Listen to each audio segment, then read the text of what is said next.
Hello, YouTube. How we doing today? What's going on, everybody? Hello, and welcome back to Days Gone, the game that started it all for this channel. It's good to be back. All right, who do we have with us? Jeremy McGee, my brother from another mother. What's up, Jer Bear? And Chasing Games. Hello, Chasing Games. Hey, man, that's my line. Hello, YouTube. And let's see, we also have 8-Bit Terror, hey, and Nylon Girl 92.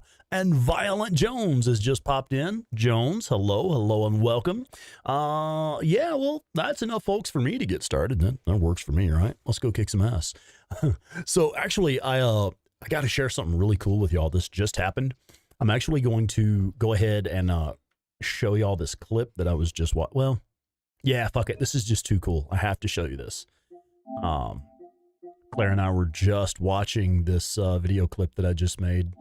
So I'm fucking around with the Desert Eagle, the Eliminator, it's called, Desert Eagle 45.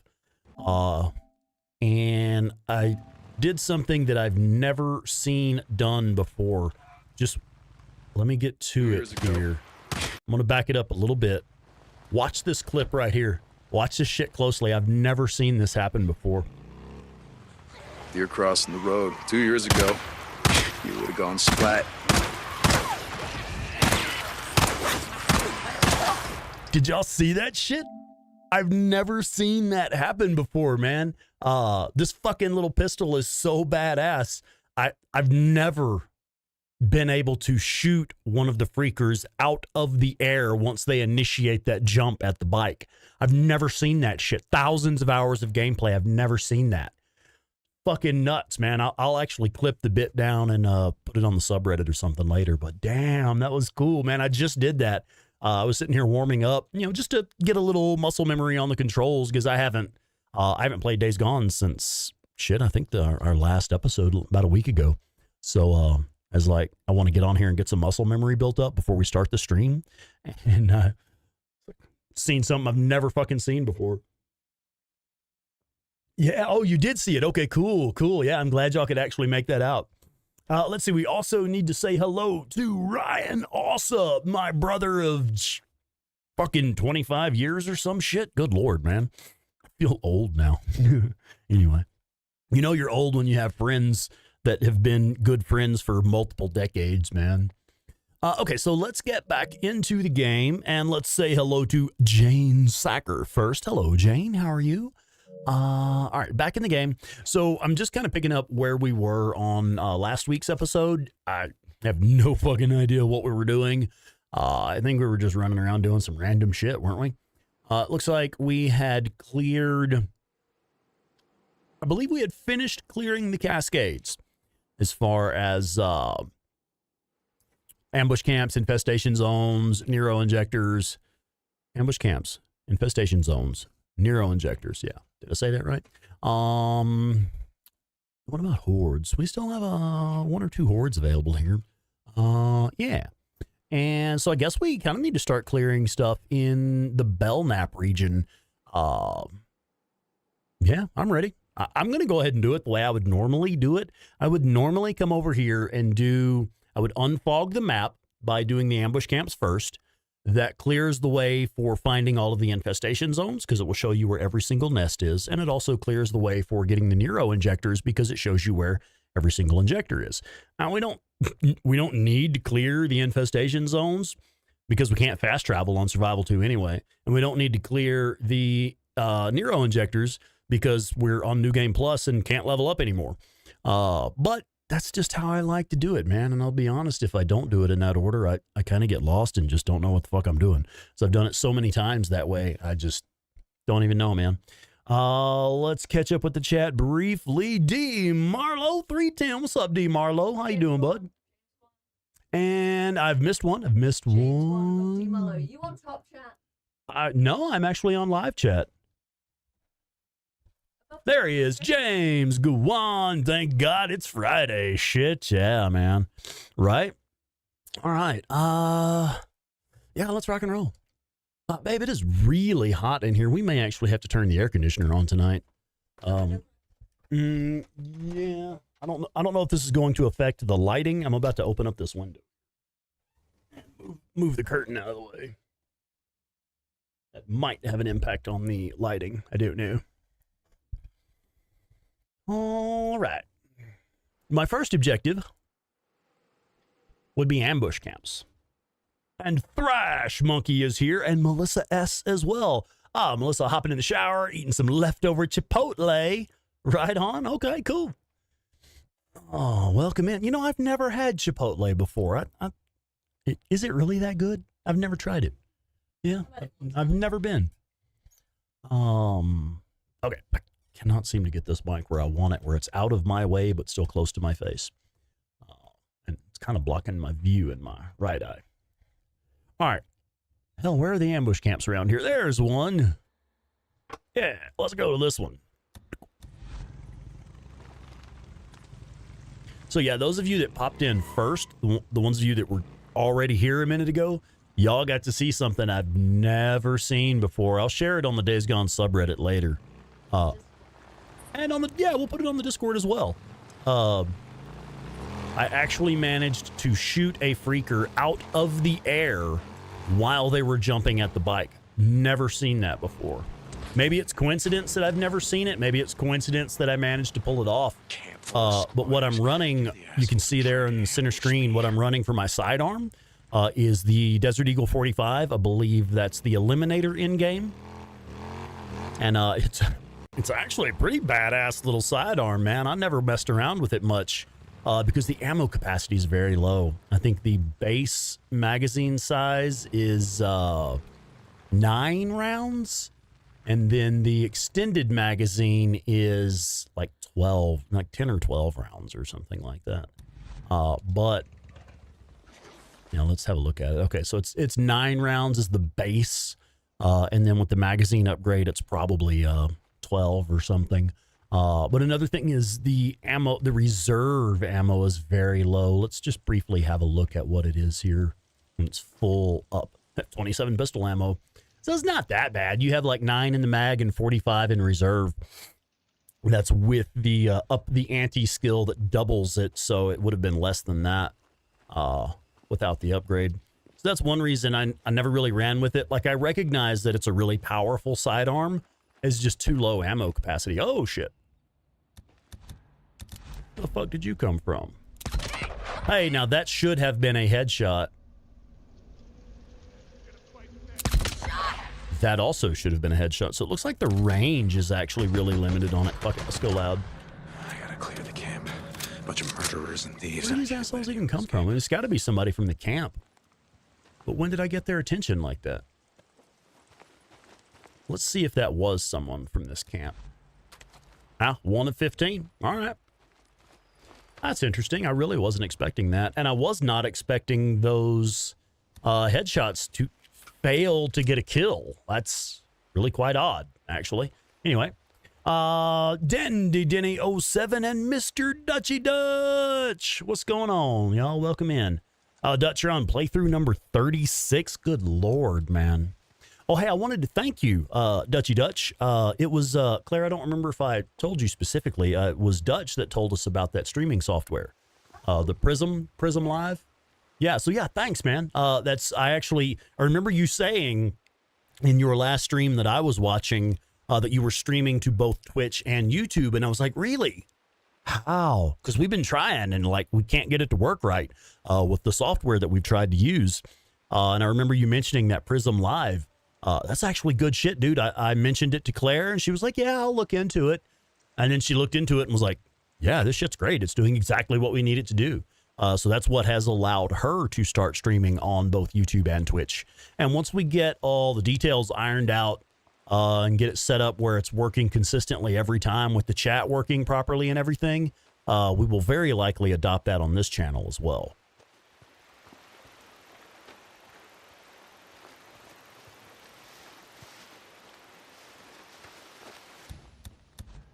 Let's see if we can do anything with these residue bolts. You know, it's interesting how unsteady that sniper's aim is for how fucking deadly they are.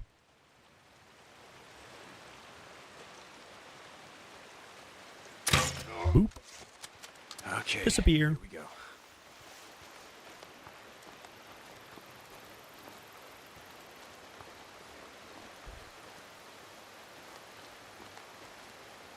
"57 playthroughs chasing games? Are you fucking for real? Seriously? 57 playthroughs of this game? No shit. Wow. Well, that's the only person I know of so far that has Gomer Black Magic beat. Because Gomer Black Magic, I think, is currently on playthrough number 50. Dindy Dinny, that is how you use a residue bolt, you fucking prick. Yeah, I know how to use them. I'm just not impressed with them. Ugh. We'll see how many kills we get off of that.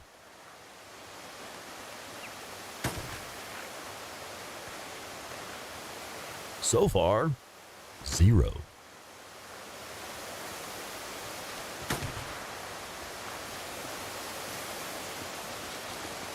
Now, I will say, in defense of the residue bolt, that particular sniper is not in a great spot to turn against members of the camp. Yeah, we got 1 kill with that residue bolt. The person we shot with it. For resources that you wouldn't even need to collect otherwise. The nest residue stuff. Now.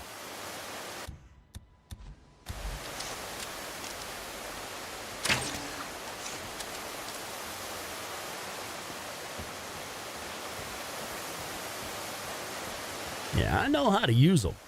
I'm just not impressed with them.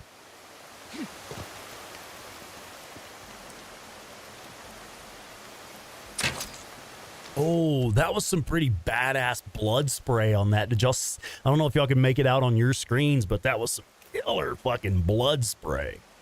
That was wicked.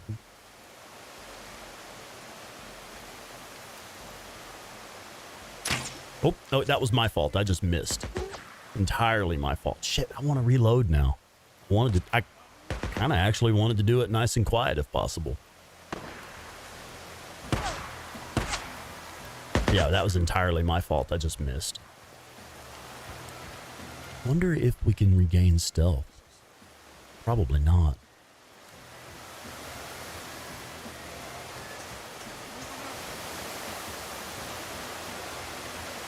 Yeah, not with them pushing up like that. I don't think we'll be able to regain stealth.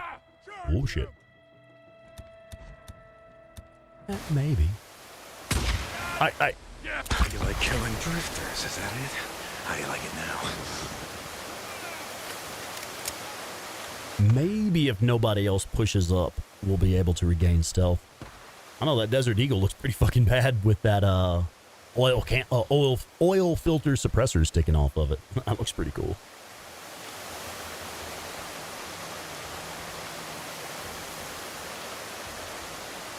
No, what's that? I see a comment had to Google something.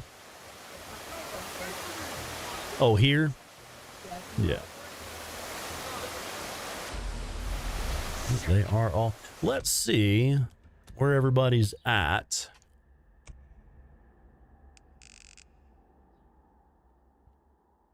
All right, so I've got 2 up here with me. Red hat and blue jacket. Anybody else pushing up on us? Not that I see. Okay. What the hell?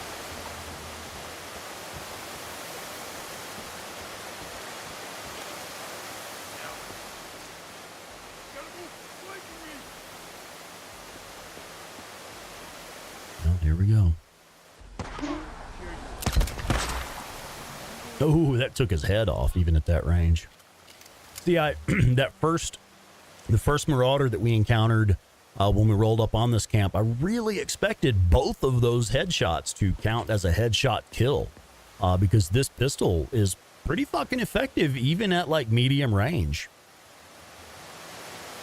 Like just there, it took somebody's head off at roughly the same range we were using it at earlier.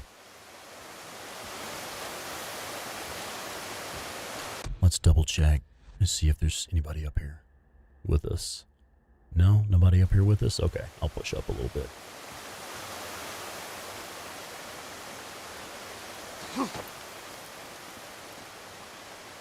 Looks like they may have just gone back into... No, I was going to say it looked like they'd gone back into search mode, but those two are still behind cover.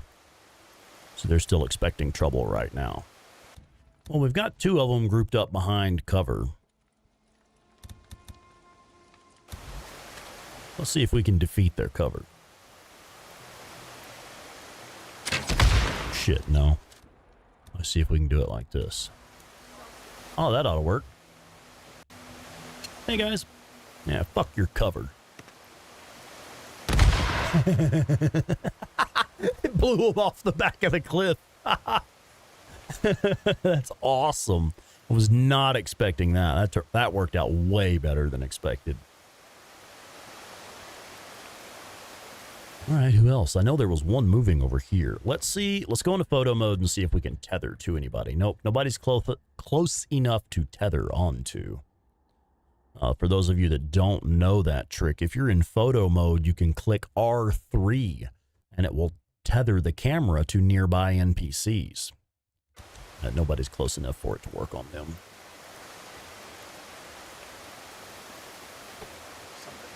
Oh, Chasing Games asking, how long do I plan on going? A minimum of 2 hours, maybe more if I can stay awake that long. I did work a full shift today. Captain Caffeine, what's up, man? Oh, are there not very many likes on the video? Well, I mean, if y'all don't like my videos, well, fine, I'll just stop streaming. I'm kidding. Okay, so it looks like we have perhaps regained stealth. One of them's running around all weird, but one of them's walking around on smoke break.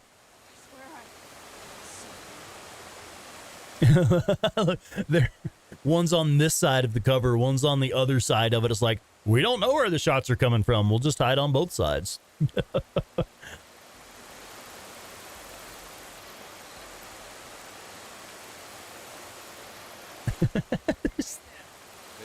I will say the human AI it's pretty bad. Like the Horde AI is fucking great. The human AI it's not. Now, asshole. The Walker Gaming. What's up? How you doing? Welcome in. Can we get a headshot on this dude? Maybe a second holdover mark? Nope, too low.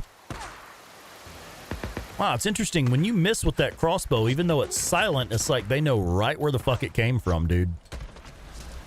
Yeah.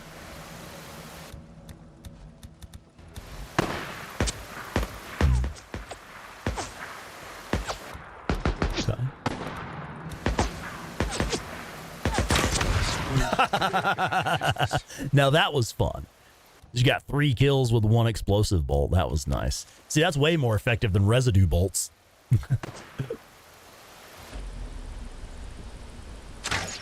No, he moved.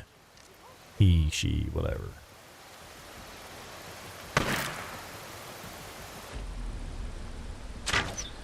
Okay, again. Fuck it. Let's do this with weapons that are actually worth using. That's it. That's how you get a headshot. How do you like that? All right. You like that? You murdering sons of bitches.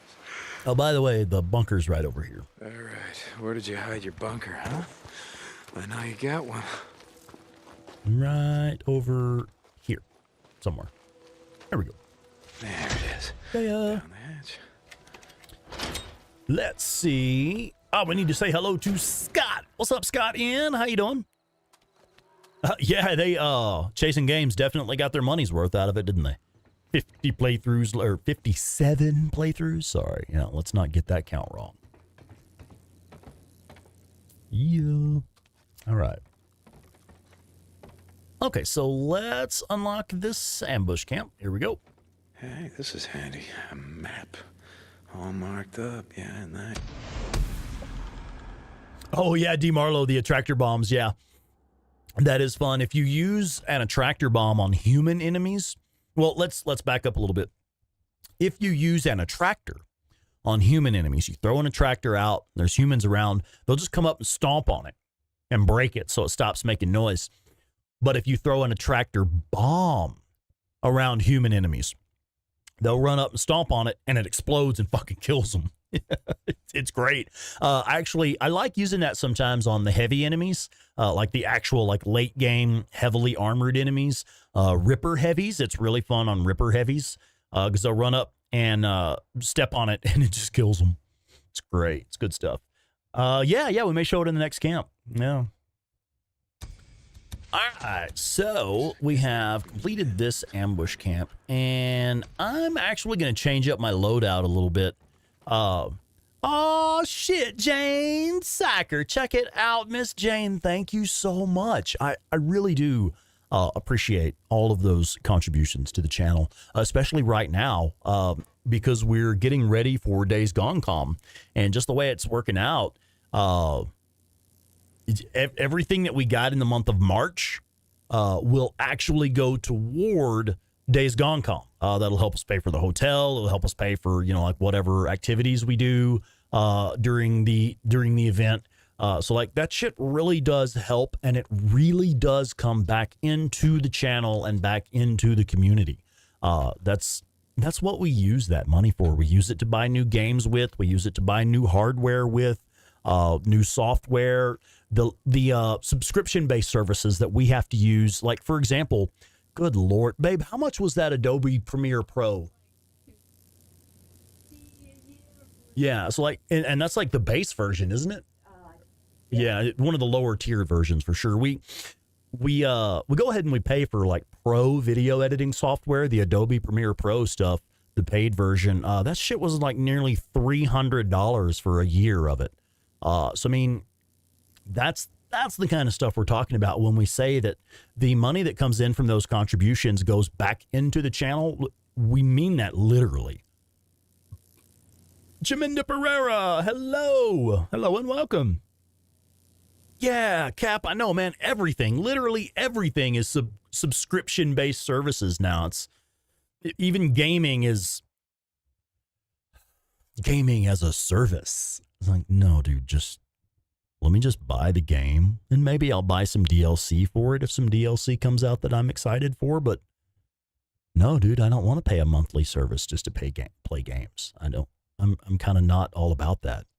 I would rather own physical media, but that is a thing that is going away, isn't it? All right, so let's change up the weapon loadout a bit.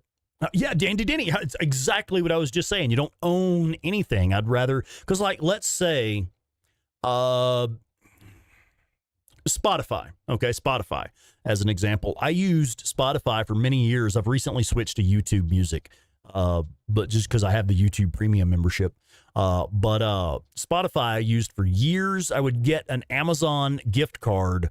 I would purchase like an annual subscription to Spotify for like $99. You get it slightly cheaper that way. And I would have like a massive library of music available to me. But let's say Spotify goes out of business or whatever. That's hundreds of dollars I've spent with nothing to show for it, and now I don't use Spotify anymore. So technically I still have nothing to show for it. Hundreds of dollars that I spent over several years, nothing to show for it. It's just disgusting to me. Anyway, Mr. Dutchy Dutch, great stream, Rex. Glad I could help you and Claire. Yeah, you actually really did help us out, man. Just one simple conversation helped us find better streaming software that we're really pleased with, and is really helping us branch out, because that's what is allowing Claire to branch out on Twitch now. So yeah, thanks, man, for real. Thank you. All right, I do want to change up my loadout. What I've been considering doing, I know a lot of people do stuff like different types of playthroughs where you set different challenges and stuff. And myself, I don't want to do one of those that like affects character progression, like where you're not getting skill points as quickly or not unlocking trust with the camps as quickly. So stuff like Claire on her playthrough, she's not killing hordes and she's not clearing nest and infestation zones and stuff, but she's struggling with skill points and she's struggling with getting the trust levels with the camps. Struggling is not the right word because clearly she's not struggling. She's still kicking ass left and right. Yeah, right. Struggling is not the right word. But it's slower than the progression is slower than it should be. And I kind of don't dig that. I like I like the pacing of the character progression in Days Gone. It's one of the things I love about the game. But what I would like to do is maybe mess around only with weapons that you can find and or buy, and not necessarily your big badass horde killer guns like well, for me, it's the auto shotgun and the SMP9. Those are my go-tos right there. And then whatever the best sniper rifle that I can find at the time. But I actually really like the MWS. I think the MWS is a lot of fun. And that's not one you can pick up anywhere, but it's one you can buy pretty early. And for the special, I think I want to run the C8 rifle for a little while. It's the first semi-automatic sniper rifle that you can get. And for the sidearm, I don't know. What do y'all think we should do for the sidearm? Should we run something a little bit like early game crappy stuff, or like... Why do you have 2 stubbies? There are 3, actually. You can purchase multiple versions of it. There's the shit level 1 version, level 3, and then late game you get a level 4.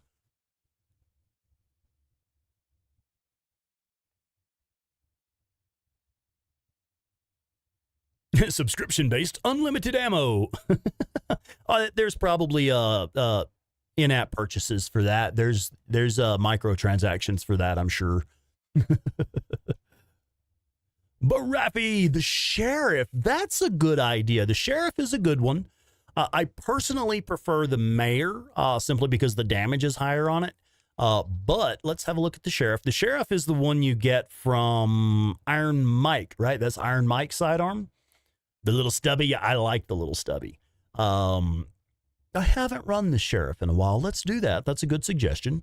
And then I want to compare it to the mayor. Yeah, see, the mayor is much higher damage. I have run the mayor quite a lot. I did several New Game Plus playthroughs where I think it would have been the chopper, the BFG, and the mayor was the combo that I was running at the time. Oh, Nomad, you lost your phone? It was in your fucking hand. I shot the sheriff, but I did not shoot the mayor. All you can shoot for just $49.99 per month. All right. Yeah, let's do. Yeah, I do want the sheriff. Let's do that. Yeah, sure. Right on. And sleepy time. Since we're running shit weapons, we're definitely gonna fucking sleep. Only go out in the day. I'm just gonna grab some shut eye. I honestly, I have to be entirely honest. I prefer the look of the world during the day. I think the night skies in Days Gone are fucking amazing. The sunsets and the sunrises are fucking amazing. For me personally, I prefer the color palette during the day. I just like the look of the world during the day. It's like Boozer says.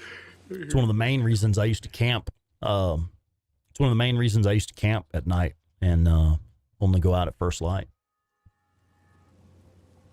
Jerbear, you own the sheriff. What is that firearm modeled after in real life? Is that the Taurus Judge? And if so, then what is the mayor? Something like the Smith & Wesson Governor or something? I'm honestly not sure.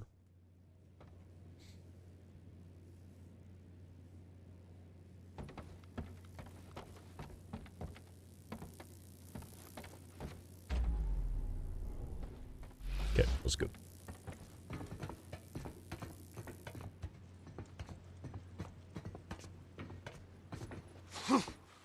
Yeah, I do not get my money's worth when I go to buffets, unless they feature crab legs, which most of them do not.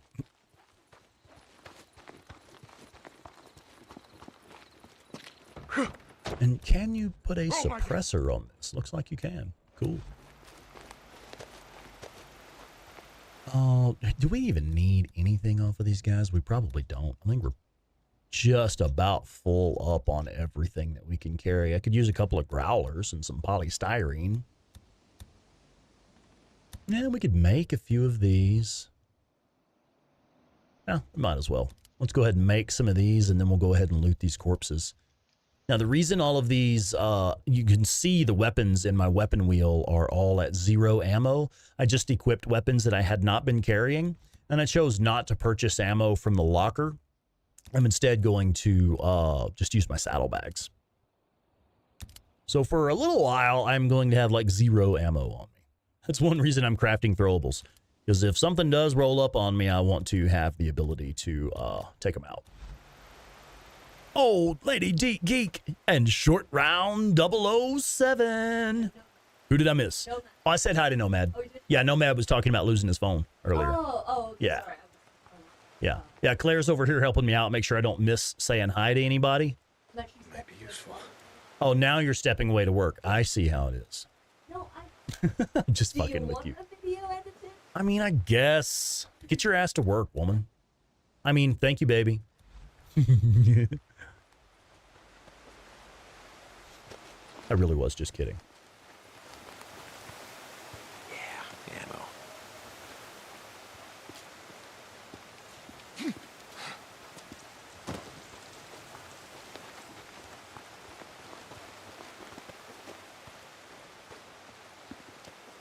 Stickman 4131. What's up, man? Now, I wouldn't mind running with the SAF as a primary here. I actually don't mind it that bad. It can be fairly accurate, you know, if you're pretty confident with your headshots, and if you know, you've got the upgrades, of course, the ranged skill upgrades that improve your accuracy and stuff. Yeah. Fun. Here's the game. Which book crossbow? Oh, yeah. I mean, okay, so here's my problems with the BND 150. The main problem with it is that it cannot be suppressed. The standard sniper rifle rounds, if you're just using it as a sniper rifle, it's not suppressed. It's not quiet at all. It's a sniper rifle. And- It's suppressed by everybody dead. I mean, I guess if you're far enough away, the enemies drop before they hear the shot, but still, that's only with your opening shot. And then, like, I don't know about the poison bolts. I can never get consistent. I never get consistent results with the poison bolts. Like, you'll fire right into the middle of a horde and get like 20 fucking kills, and you'll fire right into the middle of a horde and get 1 or 2 kills. I'm like, what am I missing? Am I doing something wrong? Yeah, I don't know. Yeah, I can't get consistent results with the poison darts. It's one of those things I was really disappointed with it. Like, I really wanted to like it. On my first New Game Plus playthrough, I was like, cool, we just unlocked this weapon with all these cool bolts, and... Oh. That was my reaction, pretty much. It's kind of like using the crossbow. It's like, oh, cool, look, we've got all these things and all this stuff it can do. Oh.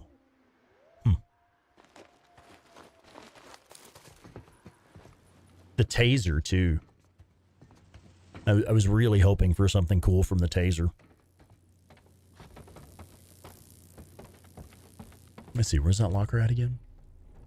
Here we go.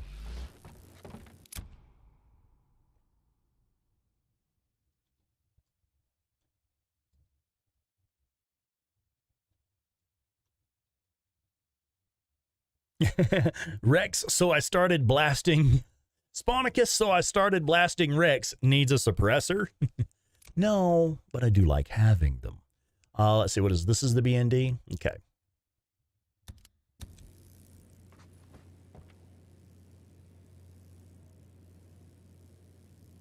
Oh, wow, yeah. Yeah, actually, shit, I borrowed one of Ryan's compendiums a while back. What was it, the first one? Ooh, yeah, the Walking Dead Telltale series. That's actually really good. Both really fun games and really well-told stories. And now we have no fucking ammo. Oh, we have a little bit of ammo for the... How did we end up with 175 rounds for the MWS? When did that happen? Did I refill it at the locker without thinking about it? I bet from muscle memory I did hit select on there and did buy a little bit of ammo that first time. Yeah, I want to play, Mega Man the Blue Lion was telling me in one of my recent Dragon's Dogma 2 live streams, he was telling me that there is a Telltale Games version of The Expanse. I am a huge fucking nerd for The Expanse, man. I was so excited when I heard that. I went and I bought it immediately. It was on sale. And I was like, oh, fuck, yeah, this is going to be cool. And I can't wait to play it. I am excited for that one. All right, let's get down here and hit the saddlebags on the bike so we can put some ammo in all of our weapons. And then we'll go around and we'll mess around with the BND 150, see what we think about it. I knew there were more wolves around here. Now we're stuck in this animation here. Oh, we can't get up on this one, can we? Can we get up on this one? Here we go.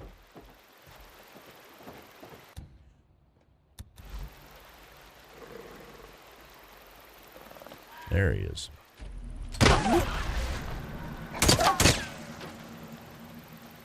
Where's your bitch ass friend at? There's probably one more around here somewhere. They always bring friends. No, this one.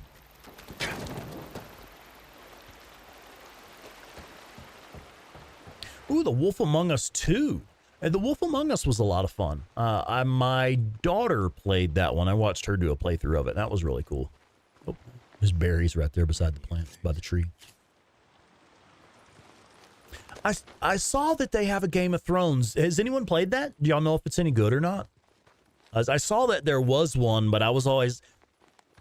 Every single thing that I've seen for Game of Thrones that wasn't the books or the first few seasons, it's pretty shit. I've seen a couple of other like Game of Thrones inspired video games and stuff, and in my experience, they were pretty garbage. But I know Telltale Games generally makes good stuff, so like I'm kind of curious, is it actually good? All right. Oh, Telltale Batman. That's interesting. Ah, okay. So you did play the Game of Thrones Telltale. Huh. Shit, I may just end up having to get all of their fucking games and play them. All right. What do we want to do with the BND 150? We have a horde right down here. Let me see if I even have the gear to craft any stuff for it. We have, here's the gas darts. It would take scrap and poison. Oh shit, I am low on scrap, aren't I? Yeah, because we just finished crafting a bunch of throwables and stuff. Let's actually head back to the tunnel here. I want to go south. Yeah, here we go. I want to go back through the tunnel and get some scrap. And let's see how the sheriff does as a sidearm from the bike.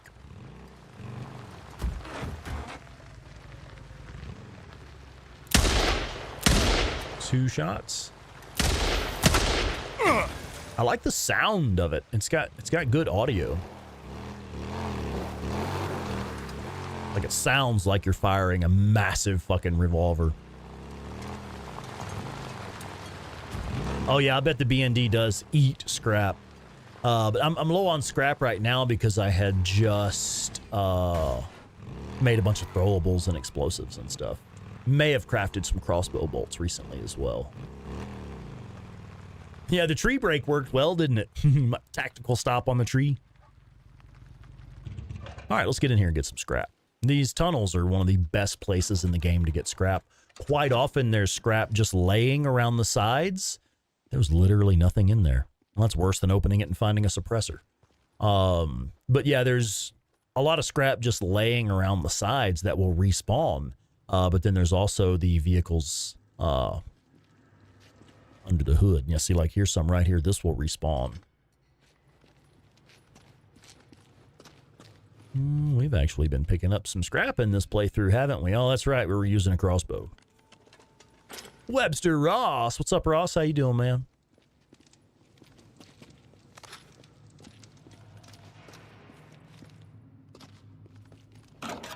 Bow to the almighty crossbow. Eh.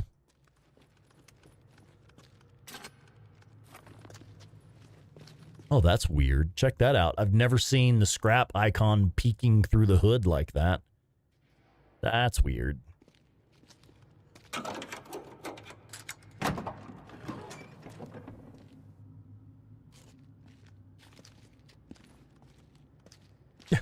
Deacon, pick up the fucking scrap, dude. He will not. He just keeps walking away from it every time I go to select it. He just walks away from it. Sir, Deacon Lee St. John, pick up that fucking scrap. Young man, sir, I will throw you off a cliff. Like, I'm not. Yeah, like, I'm not even fucking around, dude. I will actually go throw you off a cliff. Okay, let's go. It's time to go commit suicide.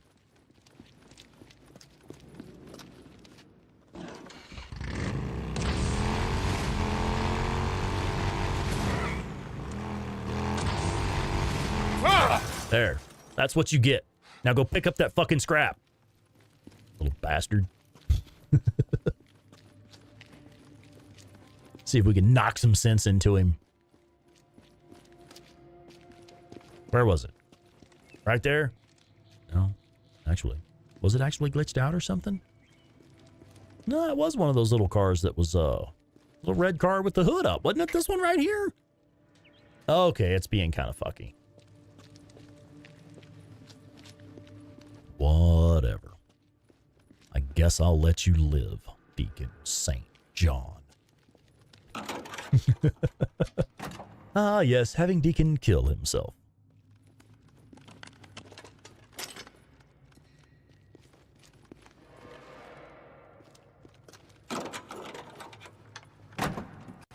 Oh, tiny scrap? No, I don't think so. That's the first time I've ever seen one that was like, I think it actually was glitched. It might have been a vehicle that we had already opened the hood previously and only took some of the scrap from it, maybe. Because it was definitely being weird.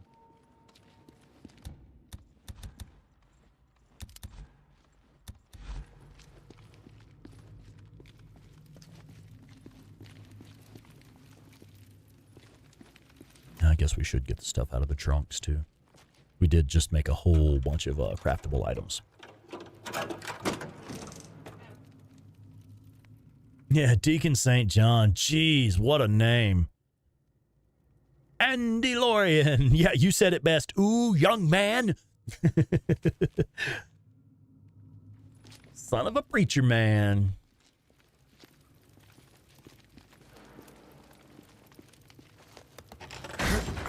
Yeah, I guess the bike didn't really deserve all that. We were just trying to gather scrap, and all I did was went and damaged the bike.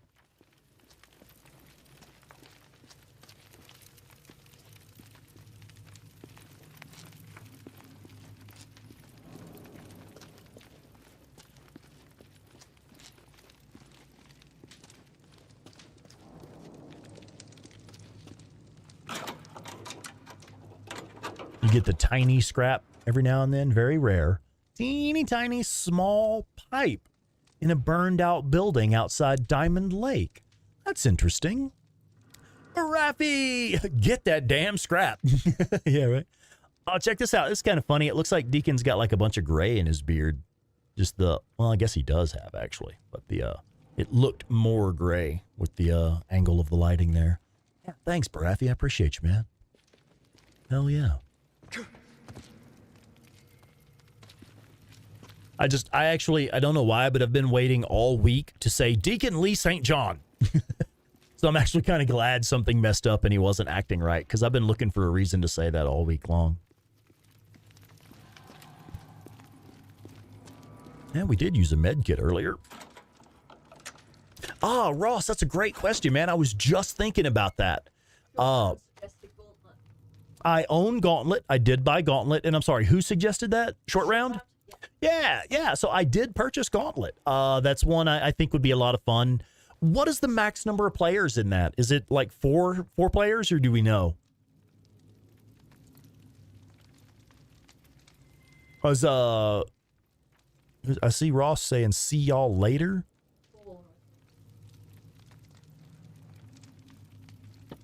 4 players? Okay. Yeah, so we can do that one. Because even like Ghost of Tsushima is only 4 players.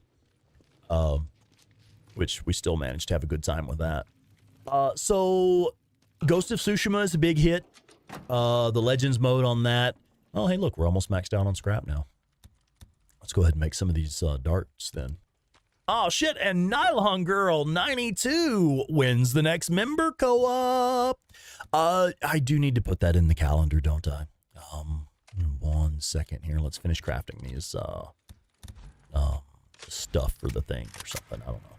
I'll look at dates. Okay, Claire's going to look up dates, and I'll keep playing. Yeah. So... Yeah, shit, I don't know. We got a couple of weeks before Days Gone come, so we won't be able to do one then. Of course, we'll be at Days Gone come. Yeah, finding co-op for more than 4. Yeah, right. Yeah, okay. Now, Wreckfest is always a big hit. Wreckfest is one of those games I think we can have up to like fucking 16 people in at one time. If we set it up as like we do have to set it up as like a public match, but then just everybody jumps in, you know, so we get everybody in at once, and we can also kick people that we don't want in there with us. The 11th of May will be a good time to start. You know, honestly, that seems a little bit far out. Do we need to wait that long? Yes. Okay.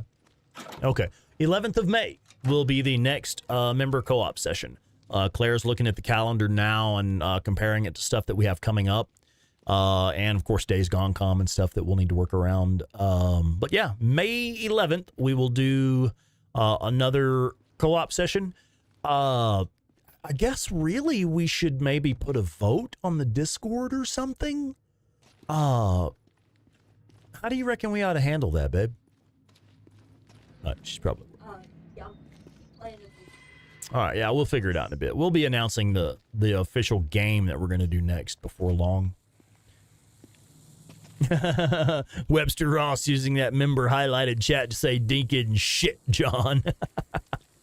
Dude wouldn't even pick up scrap, man. What? How useless. Thrash Monkey, y'all are by far the least toxic community on the internet. Give them hell, Rex. Got to go back to work. Yeah. Thrash Monkey, thank you for noticing. We do try. We do try. That's kind of what we do here, man. Gaming without all the bullshit.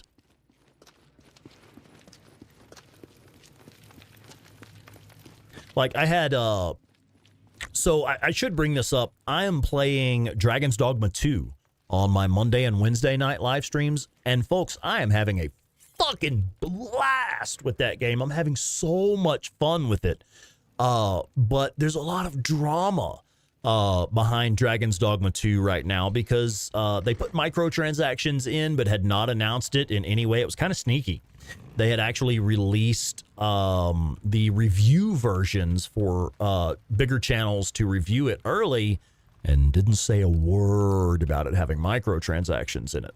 And then day one, it releases and everybody's like, oh my God, it's got microtransactions. And it's just been a bunch of fucking drama. And all anybody wants to talk about is, oh, this game is shit because it has microtransactions. It's a fucking brilliant game. It's the most fun I've had in years. Nobody wants to talk about how much fun it is. They want to talk about the fucking drama. Even a lot of the channels that are covering it, they don't want to talk about how much fun it is. They just want to talk about the drama. And I've had, the reason I bring this up, there is a reason I bring this up. Some of the comments have been really positive. Like folks leave comments after the video's no longer live, and they've been really positive. Like, wow, here's somebody who's actually just playing the game and having a good time. Oh my God, I finally found a channel where somebody's just playing the game. That is what I'm going for. That is exactly what we're going for. Gaming without all the bullshit.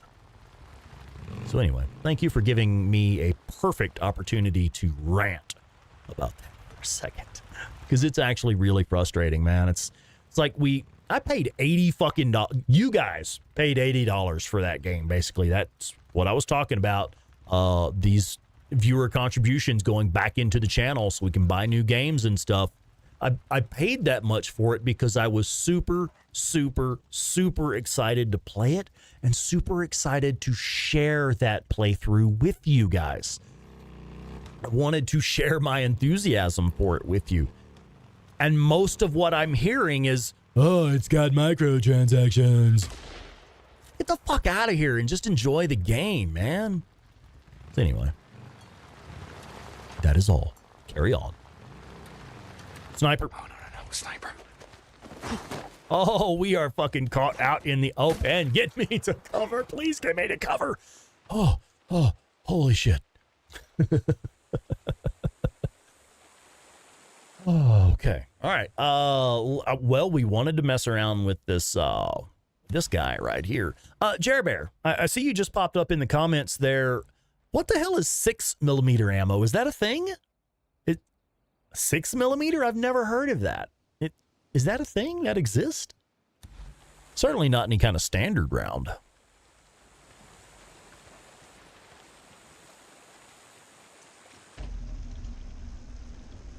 I don't see the platform that he's standing on. I don't have eyes on it. So let's try. Doesn't this have like explosive? Yeah, explosive darts. Now I can see the platform as well. There it is. It didn't explode. You feel That good? one exploded. Goddamn sniper. So the first shot didn't even explode on the platform. Oh, and this is interesting. Generally, when you kill one of those snipers, his henchmen will spawn right beside you. They spawn in on top of you. In this case, they actually are coming in from a distance. That was me. I just missed. God, I missed again? Wow.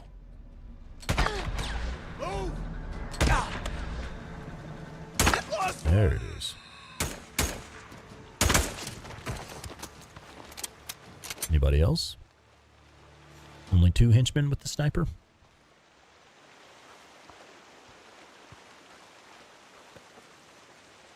Yeah, but anyway, I did want to say thank you to the handful of viewers who have been sticking around for the Dragon's Dogma 2 streams.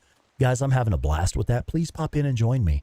I know it's not a game that most of my viewers are super excited about or whatever, but man, I'm having a damn good time with it. And the views are just too low to really justify continuing the series. I just want to play it because it's fun. So y'all pop in on a Monday, Wednesday night, even if you just have it up in the background and you're not watching at all. Pop in there and help me run my numbers up for it a little bit. Help me justify the money I spent on that motherfucker. No. Oh, sniper. Another one? Another sniper?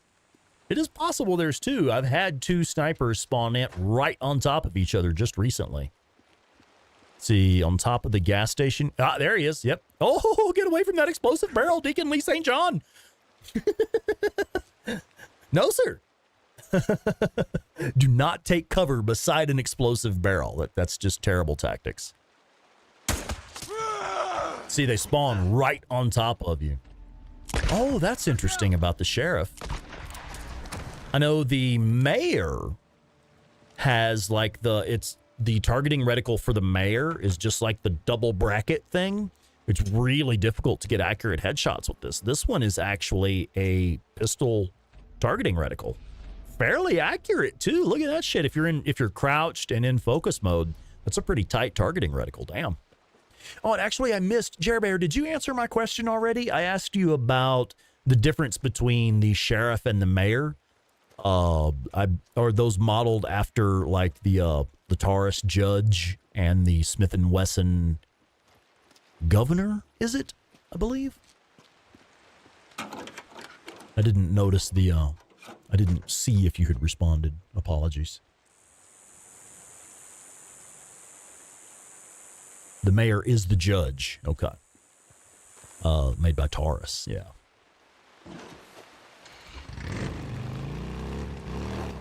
Have we ever shot that? I don't recall if I've ever fired yours before. All right, so what I'm doing, I'm actually headed for the Marion Forks Horde. No, they're not going to be available yet, are they? We're too early in the game for that. Let's instead go south to the Lava Arch Horde, which is... Shit, where are they? Right down here somewhere. I see it now. Need to unfog the map here.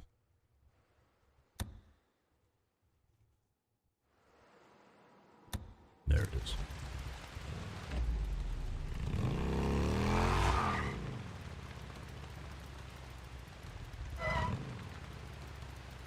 You don't have a judge, but you know someone who would bring one out?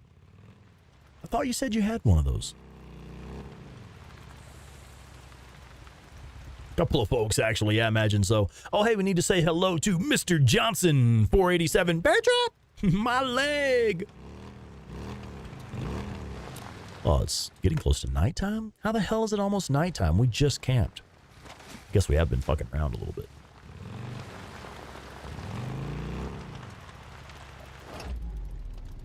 No, I missed my turn, but I know where to go.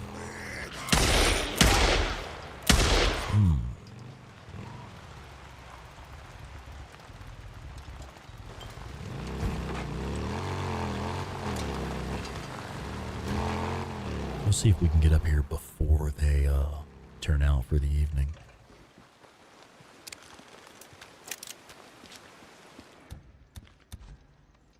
And let's try the gas darts, right? So the horde is home. Turn the flashlight off so don't get spotted. And what I'd like to do, let's maybe put an attractor in there just to group them up. And let's put a Molotov in there just for light.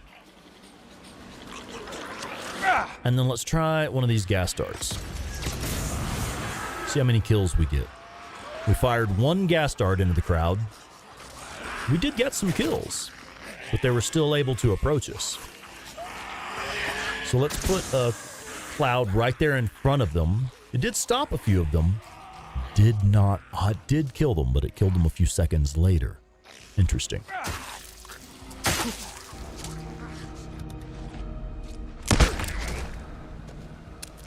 All right. I should get somebody's attention. Yeah, I got his attention. Where's the rest of the horde? Hey, guys.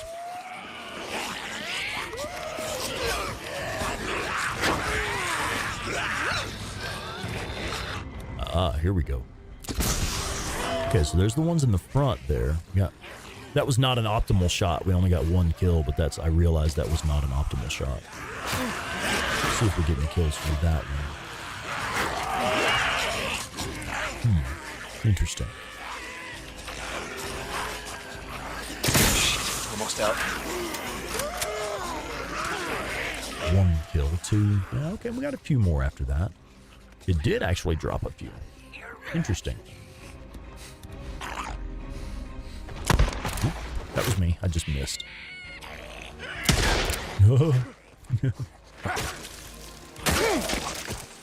Oh, interesting. Let's do... No, I don't want to go back that far.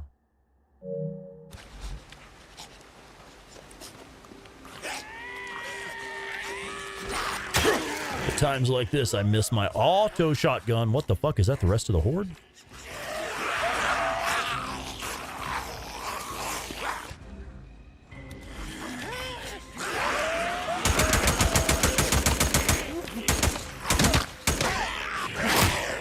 I do like that little MWS. That is a good primary, especially for the early game. Fairly accurate too. Yeah, these guys are just over here hanging out like, hey, bro.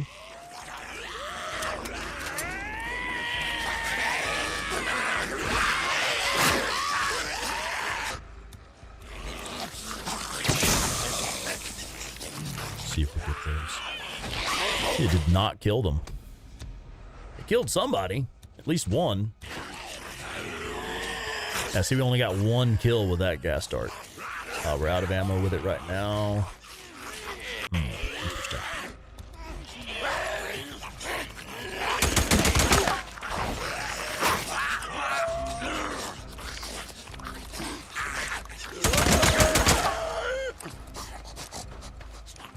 One of us.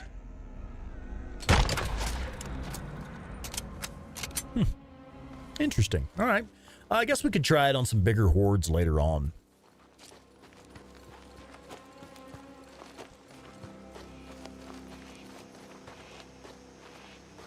You've gotten massive kills with the gas darts. Yeah, I've seen it get, like, if you fire into the middle of the sawmill horde or something, I've seen it take out quite a few. But like you say, it seems inconsistent. Again, maybe I'm just not understanding how to use it properly. I'll admit that. I haven't tested it all that much. Tried it a few times, seemed inconsistent, never really messed with it again. You said 70 kills with one dart? Or with a few darts when they were all grouped up, yeah. And let's see. Oh, I need to say hello to Vincent Meyer. Hello, Vincent. Welcome in. What level are you playing? We are currently on Survival 2. This is a Survival 2 New Game Plus.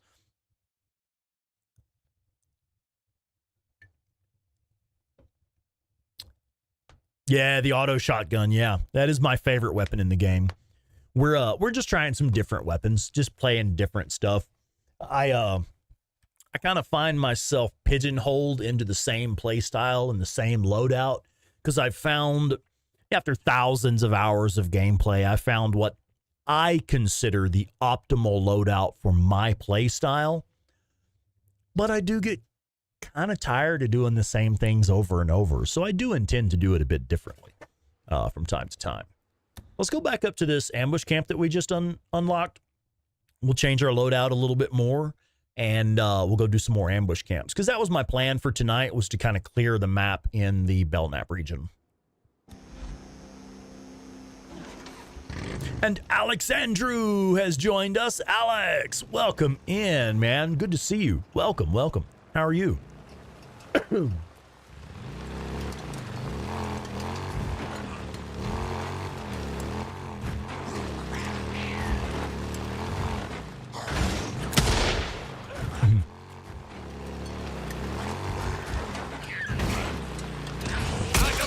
That was fun.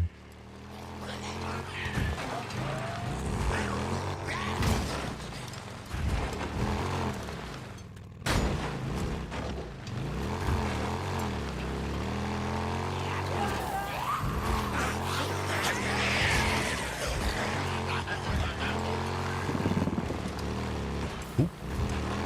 Bump the wall.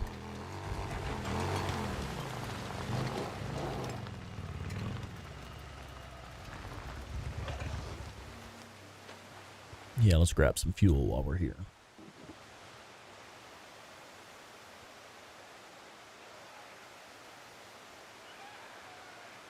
Oh, yeah, Vincent, I love Hard 2. Hard 2 is my favorite difficulty setting. And really my favorite way to play Days Gone is Hard 2 difficulty with a fresh start each time. That's my favorite way to play.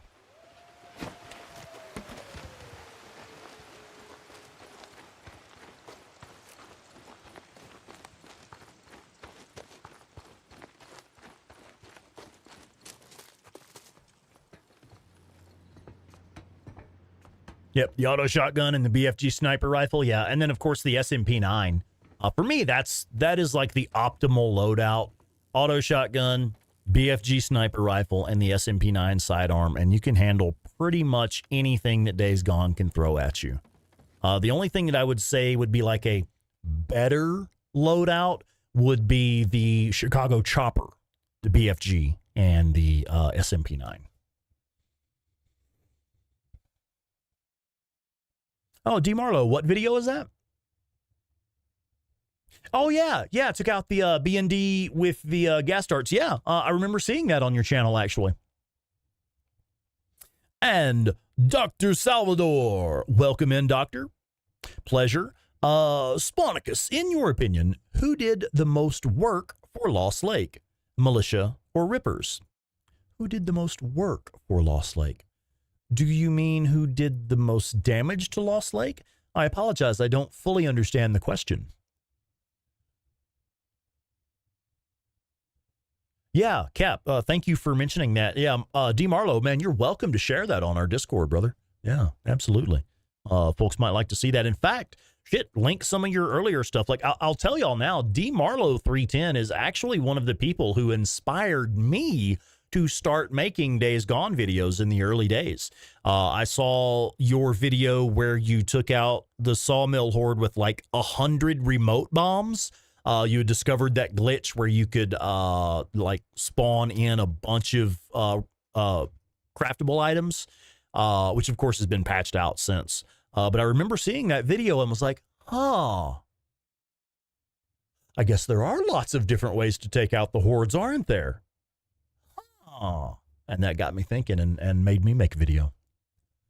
Mega Man, the Blue Lion. Mega Man, welcome in, buddy. Old Lady Deep Geek took out the Metolius Lava Cave horde on the Gone Fishing mission. Huh. Oh, you brought them along to do the mission. Oh, yeah. Okay, cool. That is awesome. Yeah. Taking a play out of Claire's playbook there and using the hordes to do everything. Yeah. Yeah, Dr. Salvador, if you have an opportunity there, clarify your question for me. We'll be happy to discuss that. That's exactly the kind of stuff we get down with here, man.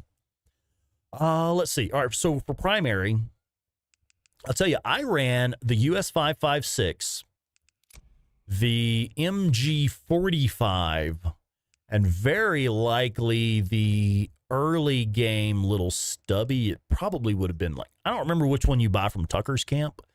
I think this one comes from Tucker's Camp. This one may come from like Lost Lake, maybe, and this one comes from Wizard Island, I believe. We'll go with the one from Wizard Island, just because that's the better one. But yeah, we're going to run the US 556, the little stubby, and the MG45. And honestly, I think this is pretty much what Deacon St. John, former soldier, would carry. It seems a very realistic loadout to me, because, I mean, surely you can imagine he would have trained with the AR-15 here, the US 556 as it's called in-game, and this is more of a specialization thing, but he would probably have at least been trained on, what is the real world name for the MG45? I cannot recall the name. I don't remember which actual weapon it's modeled after. There I go, clicking R3 to activate the flashlight again. I got that from The Last of Us. I can't hardly break muscle memory on that. Dr. Salvador, the US 556 is your favorite. Yeah, it is a good gun. Ooh, Melissa, you're considering playing The Last of Us 2 on Grounded. Oh, but with infinite stuff. Yeah. Oh, yeah, shit, yeah, that'd be a lot of fun, actually. I'll tell you, I really enjoyed No Return Mode. I really, really enjoyed No Return Mode. That was a lot of fun. I may do some more streams of that, because that was a blast. And I did play around with the unlimited ammo. Yeah, our playthrough, our New Game Plus playthrough, we did unlimited ammo, and that really was fun.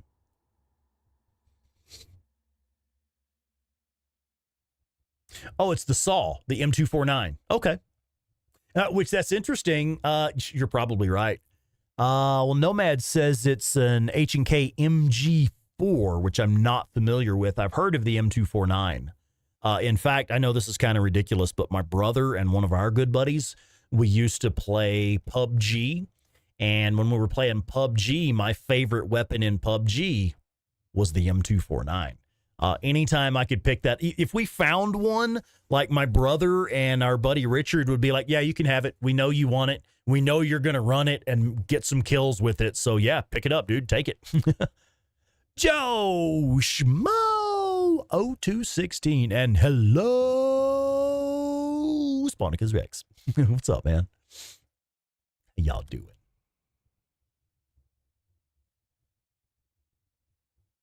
Yeah, Violet, I've caught that before. You buy some of the crappier guns from Lost Lake, and she's like, just so you know, there's no refunds on that. Yeah, that's funny. That's never a good sign, right? Never a good sign. All right. And interestingly enough, Claire and I were having a conversation recently on like, what weapons would Deacon St. John actually carry? You know, we're talking former soldier. What would he carry? And we both agreed the fire axe would be his melee weapon, which is really funny to me because Claire is a big nerd for the machete. The machete is her jam. She usually runs the machete on her playthroughs, where I normally run the fire axe entirely because of the high base damage on it. But yeah, I found that interesting that even Claire said he would probably use the fire axe as his go-to melee weapon.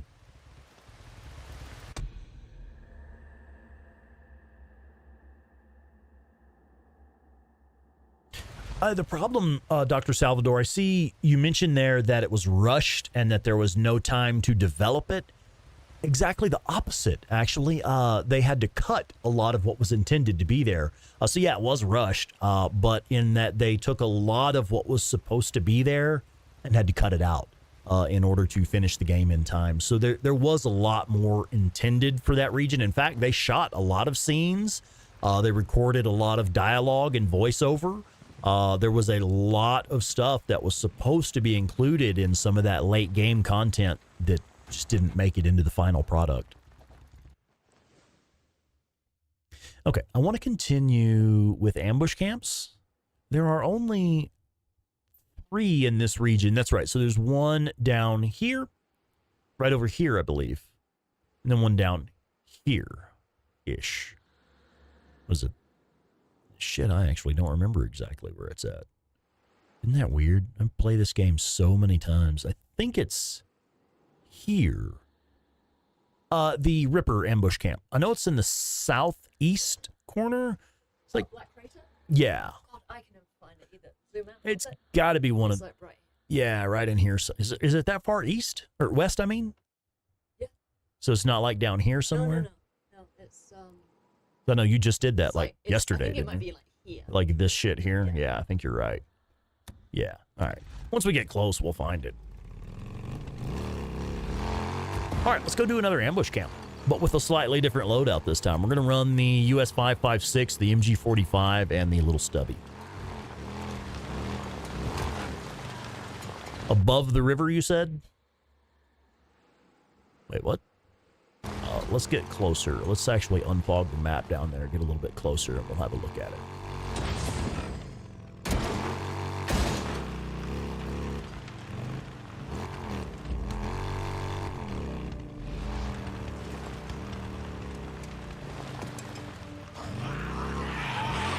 I love how we're at that point where I've damaged the bike a little bit. If you listen carefully, you can actually hear the bike making like noise like, hey, I'm not happy. There's something wrong.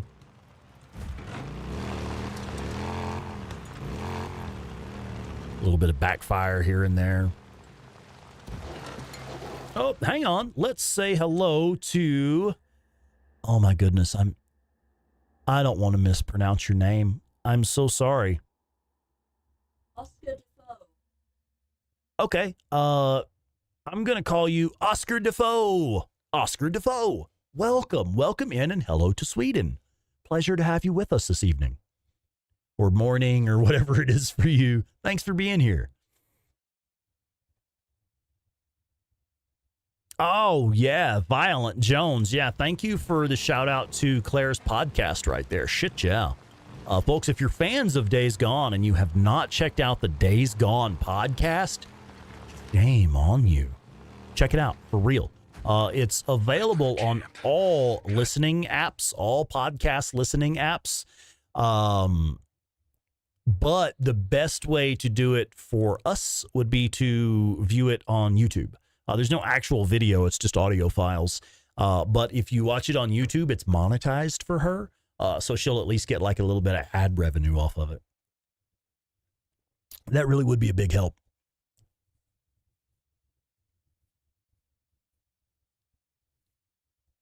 Now, Vincent Meyer, why did consoles stop making more than one disc for games? Like Final Fantasy back in the day was like 7 disc or some shit. Simply because the storage capacity of the disc has expanded. With the advent of things like DVD and Blu-ray, one single disc can hold a ridiculous amount of data. And what's another reason for that, something that a lot of people don't consider anymore, the physical CD contains very little of the actual game information on it. What the disc is, the disc that you stick in your PlayStation, is really just proof that you purchased the game. You still have to download the game onto your console. So the disc itself isn't actually storing, probably virtually nothing of the game itself is actually on the disc. It's all downloaded over internet connection. I mean, geez, I don't know how accurate that is, because I guess if you don't have any internet, then you would still be able to play the game off just the disc. But it really, all that disc is doing is telling your PlayStation that you do in fact have a physical copy of the game in your hand. So that's pretty much all it is. Yeah. Maybe coming back, huh? They'll be twice as thick and hold like a terabyte of data. Oh my God. Yeah, right. Damn rippers. But yeah, it's really just a storage capacity thing. The modern disc, like DVD and Blu-ray type disc, can hold an absurd amount of data. Where the old just standard compact disc, an actual, what would be called a CD, a compact disc, actually doesn't hold that much information. Comparatively speaking.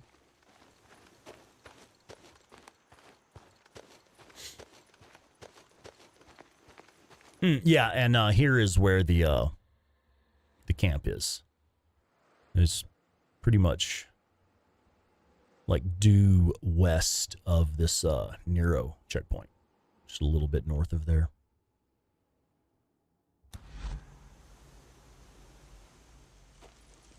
Yeah, Ryan, you have a good point there. Stuff that's stored on SD cards would likely be more reasonable. Like, I'll buy the game on an SD card.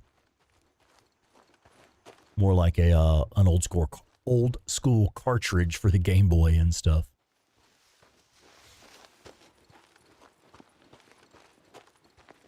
Yeah, wolves are common here, yeah. Especially when you're trying to sneak in on the Ripper camp. Assholes.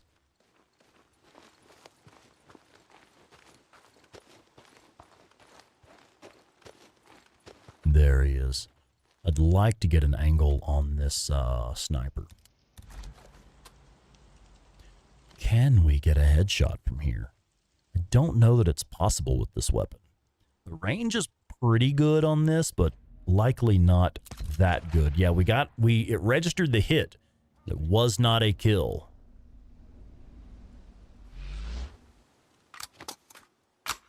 No, I think he's got eyes on me. Yeah, he knows where I'm at now. Shit. Well, shit. See if we can regain stealth. I do want to go in quiet. At least to start with.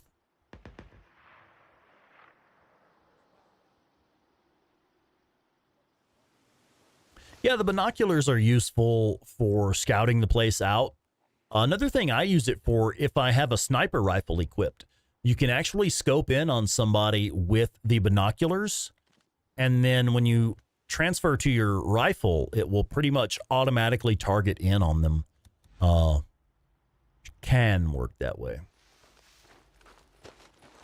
This dude's about to spot me, isn't he? Let's see if we can get a little bit closer. There we go.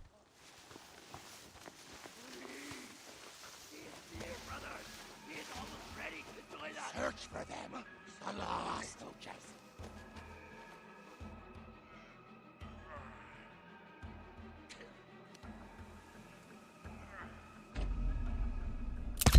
I just missed. That was my fault.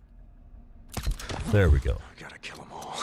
Okay, so we got the sniper taken care of, who's currently up there freaking out. Oh, dude, bro, are you okay? Man, lay off the caffeine. Shit. Look at this motherfucker. He's all... I think he's going to work his way out of there eventually. It's kind of disturbing. Anyway, all right. Okay, so one's way over here. Where are the bear traps? I don't know. Something is out here. Nah. Certainly no one hiding in the bushes waiting to shoot you in the head.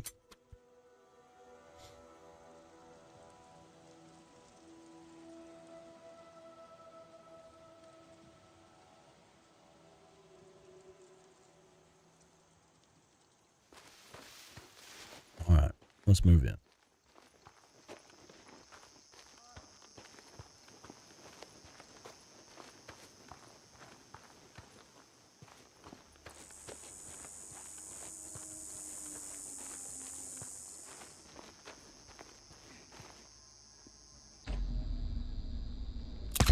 Ah, I guess I just missed. There, that's better. They are free.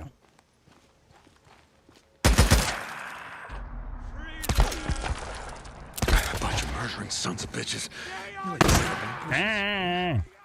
Let's break line of sight, regain stealth, and try again.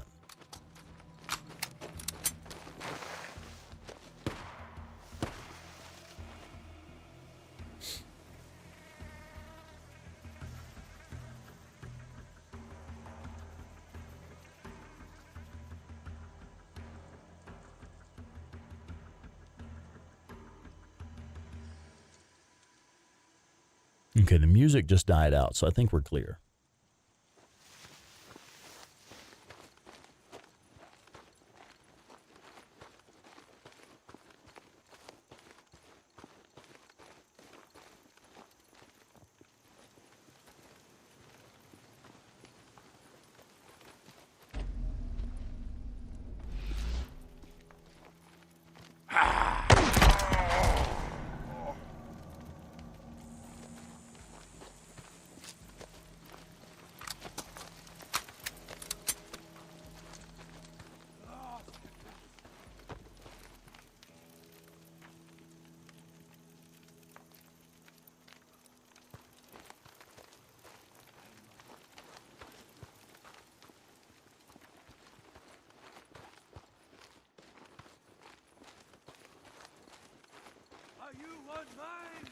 We are one mind. I must follow the path. Okay, let's have a look around.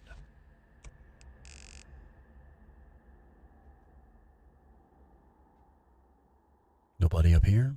Okay. Ah, here's one.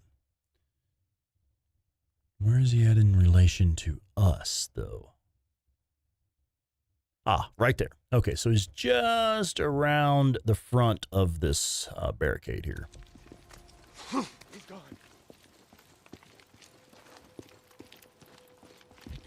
Right there. Ooh, can we shoot him through this gap here? Sure can. All right, anybody further back? What was that?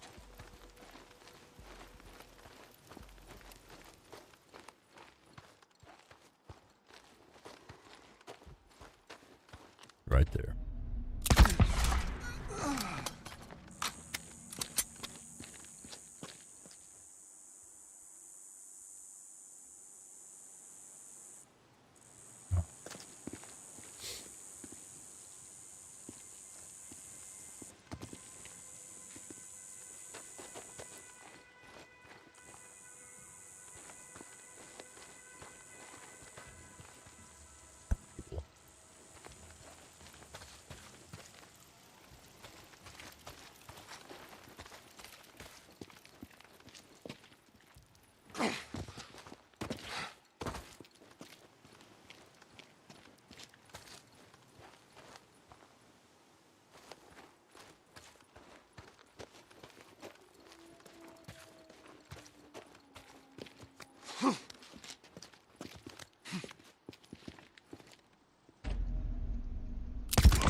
bitch. Where you going, huh?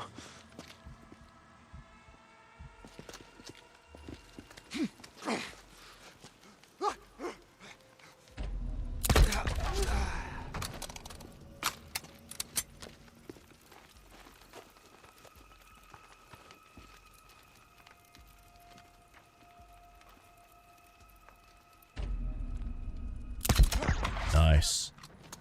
I wasn't sure if it would credit us with a headshot kill at that range.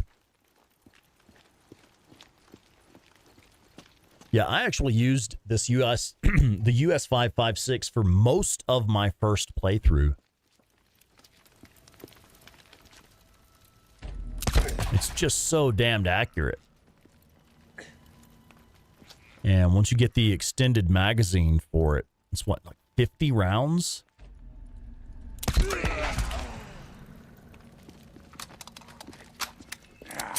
Go see what it is.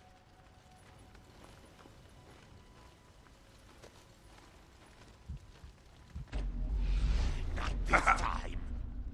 What? Go. Oh, too slow. There we go. That's it. Better. And that was it. Will be a little safer Nice. now. I mean, not much, but a little. Well, we look like the type to have an underground bunker. Yeah? Hatch, yeah, here it is.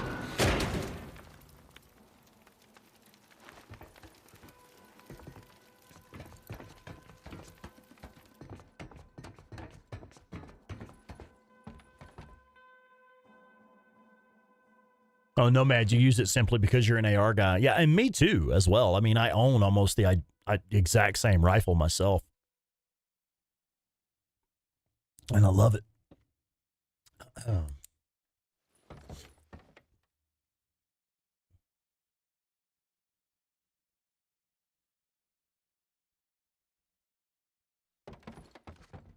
right, let's see.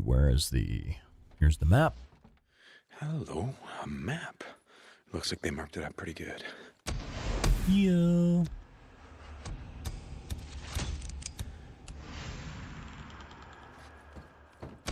And let's go ahead. We're in Belknap, so we can absolutely afford ammo for all these weapons. We didn't use any for that, and we haven't used any for this either. Okay. And what time is it? Only noon. We're not going to bother camping yet.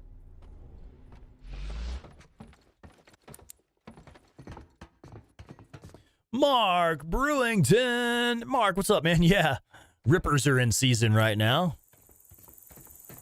We're out hunting. What's in season? Rippers.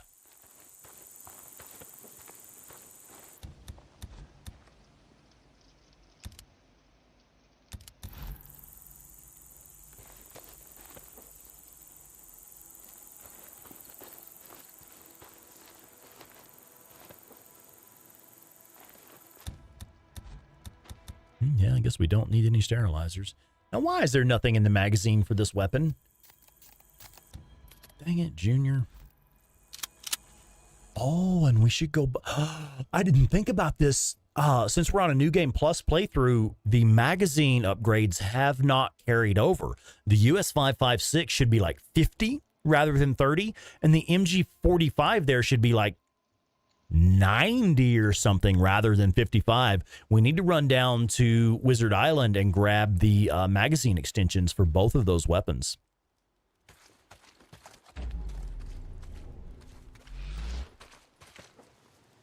Doug, hey, welcome in, Doug.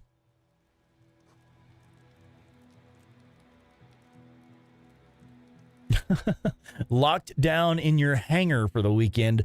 The eclipse is coming through on Monday in Central Texas, and it's already getting wild. Oh, some people's kids, man.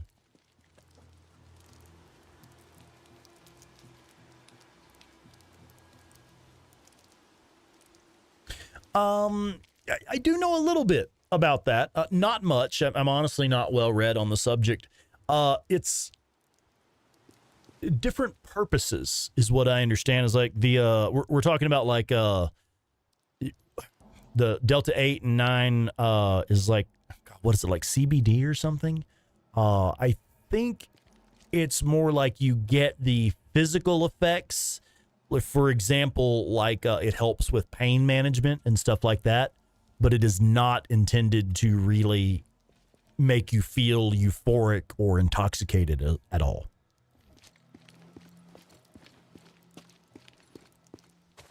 But I'll be entirely honest, that could be inaccurate. I really don't know that much about it.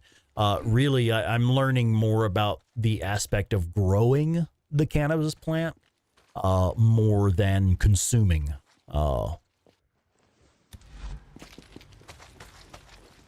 So yeah, I really don't know that much about it, honestly. Ooh, a smoke bomb, nice.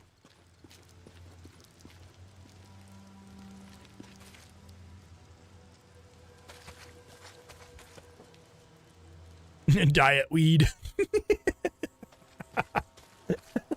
Weed zero. That's funny. That's going to be the sniper up there. We're not going to bother with that. There was a corpse over here somewhere, though, right? Here. And where did we park the bike?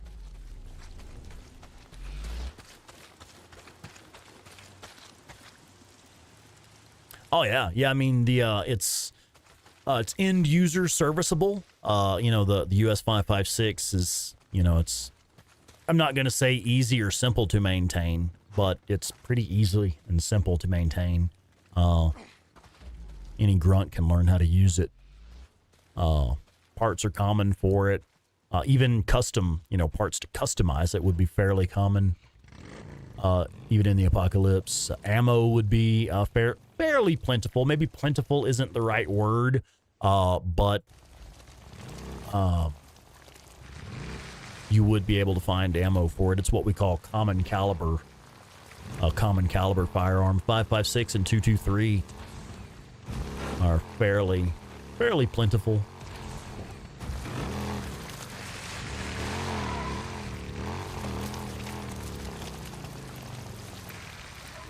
But yeah, I use it right now. We're using it because it's kind of like a, well, what would Deacon, former soldier Deacon St. John, what would he use? Well, he would very likely use the weapons he trained with in the military, which would be things like the US 5.56, the MG45, perhaps the PDW as a sidearm. I would like to have a Beretta 92, which would have been the standard issue sidearm for the U.S. Army at the time that Deacon was enlisted. But we don't have a Beretta 92 in the base game without mods. I mean, who was it that put... Was it Inzu that made a mod to put one back in the game? No, Uzu.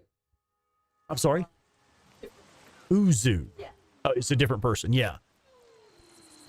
Yeah, that's right. Inzu does the speed runs, and Uzu makes the mods. Yeah, that's right. Let's go. Yeah, it would be the Beretta 92 FS, yeah. Or wouldn't it just be like the standard, the Beretta 92? What's the standard model of that? Like what they would have in the military? And surely they don't use like an upgraded model like the FS.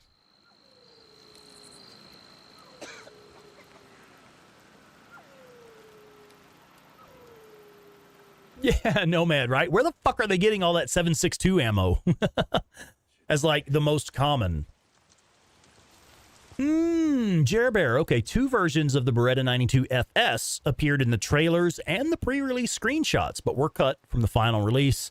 It can be found in the game files, but you can only restore it with mods. Yeah, the M9.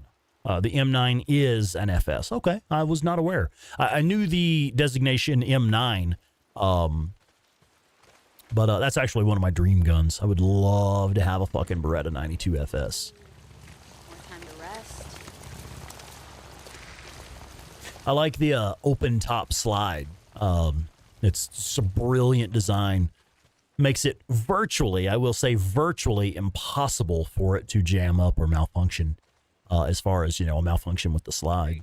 Deacon, like stovepipes and stuff like that.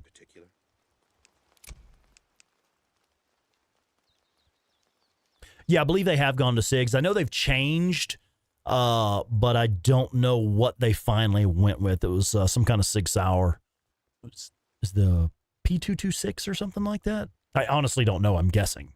All right, so here we go. This is why we're here right now. I wanted to get the magazine upgrade for the US 5.56, and I also wanted the magazine upgrade for the MG45. Unfortunately, those items do not carry over to New Game Plus, so it is necessary to unlock them or purchase them again. Thanks. But I remember on my first playthrough, I got to Lost Lake. I did the missions where you go to explore the crashed airplane to get antibiotics, and you fight the first breaker. During that mission, the Ripper Heavies are carrying MG45s, and I saw an enemy drop an MG45 and was like, holy shit, we finally have some real fucking firepower. So, of course, I picked it up and hung on to it. I held on to it pretty much for the rest of that fucking playthrough. And since I had the MG45, I went back to the Cascades and Belknap and slaughtered every fucking horde that was available, which is all of them at that point. And I took most of those bounties and turned them into Tucker.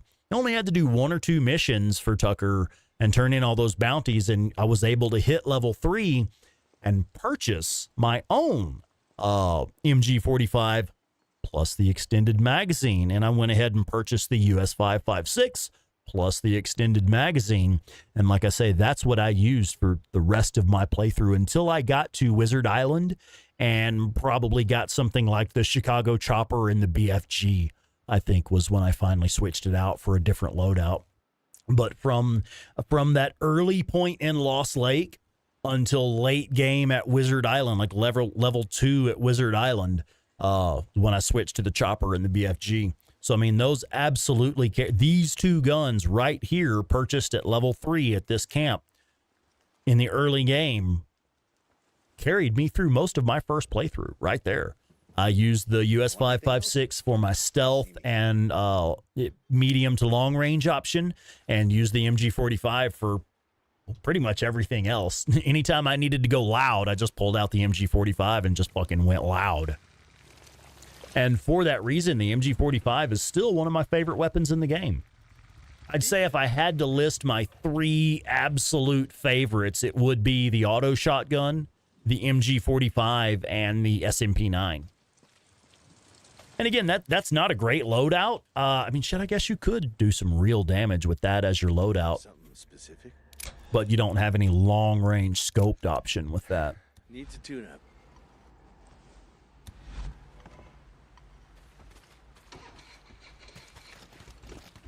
I couldn't remember where they placed the bike. I hate that they move the bike when you interact with the mechanic. But in this case, I couldn't remember where it was supposed to be. All right, let's see. We'll make a quick save.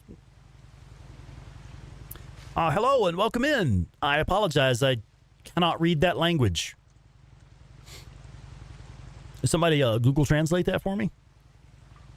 Oh, yeah, the 320. It's a 40 cal. I didn't know that. They've gone away from like 9mm and stuff and gone to 40 cal. That is interesting.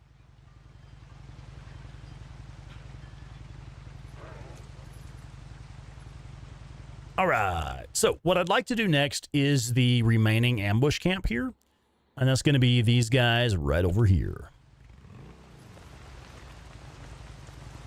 Hey, Deacon.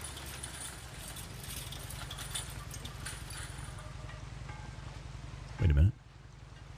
So they're using it in 9mm? Did I read that wrong? Oh, that was a question, not a statement. Doug was asking, is the 320? Oh, hey. Oh, hi. Hello. Welcome.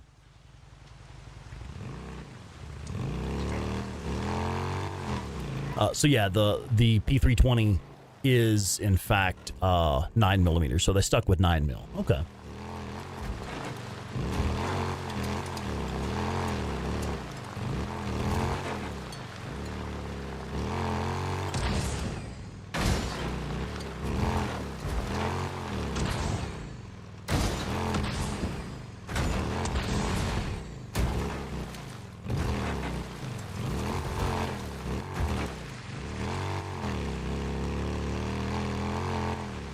You can get it calibered and chambered in other rounds. Yeah.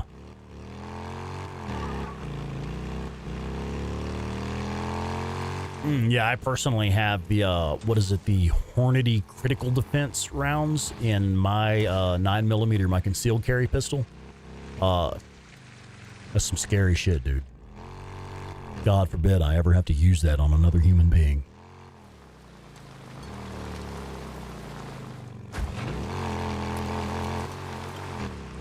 Oh, look, we have a survivor rescue.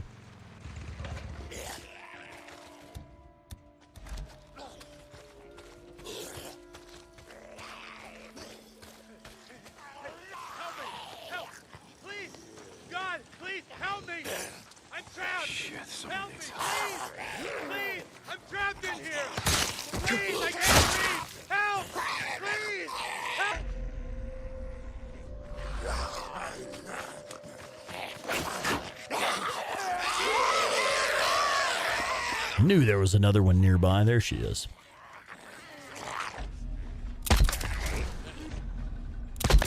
Oh, that should have been a headshot. I think it was a little bit off center, though. I do love that US 5.56, man. That is still one of my favorite weapons in this game for a primary. Highly accurate, high rate of fire, decent magazine size. Even the starting magazine size is, what, 30 rounds? Pretty damn good. I got this. Hang on. You're gonna die out here. I know of a camp where it's safe. Where? Where? I'll go! I'll go! We need to say hello to Achilles 707. Welcome in, Achilles. How you doing?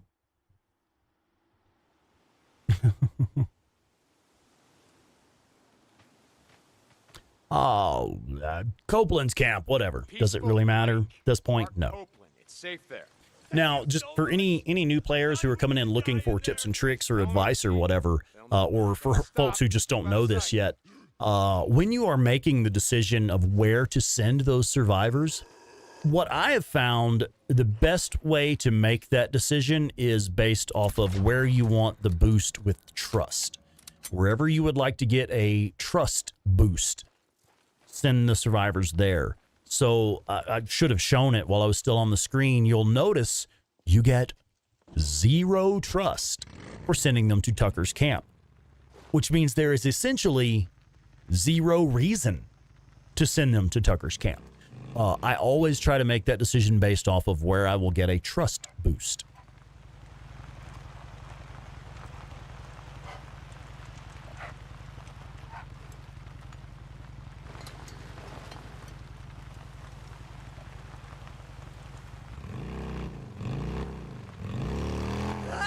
Marauders, good. Yeah, wait for me, huh? Oh, hey, she's got a shotgun. I saw that one dude with, like, the melee weapon there and was like, I got these. Oh, he's got a weapon as well, doesn't he? Oh, all right. Check this out. I am done with your shit, ma'am. Get the fuck off my boxes, get the fuck off my building, and just get the fuck off of my planet. Fucking marauders. Y'all may have noticed I actually slowed down coming into this area because I was expecting an ambush. But still. Oh, bandage inventory full. Well, we can fix that. This chick with her shotgun fixed that for me.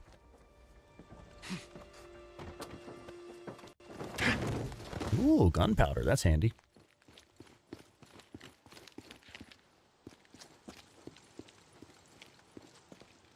Achilles 707 asking a good question there. What is the difference on survival? I'm finishing up my first playthrough on normal and wondering what to do next. The key difference in survival difficulty, as you'll notice, there's no heads-up display. The only way you can trigger the heads-up display on console, you click the right stick, you press R3, and it will temporarily bring up your heads-up display. Then it disappears, and it's on a cooldown timer. You can't spam it.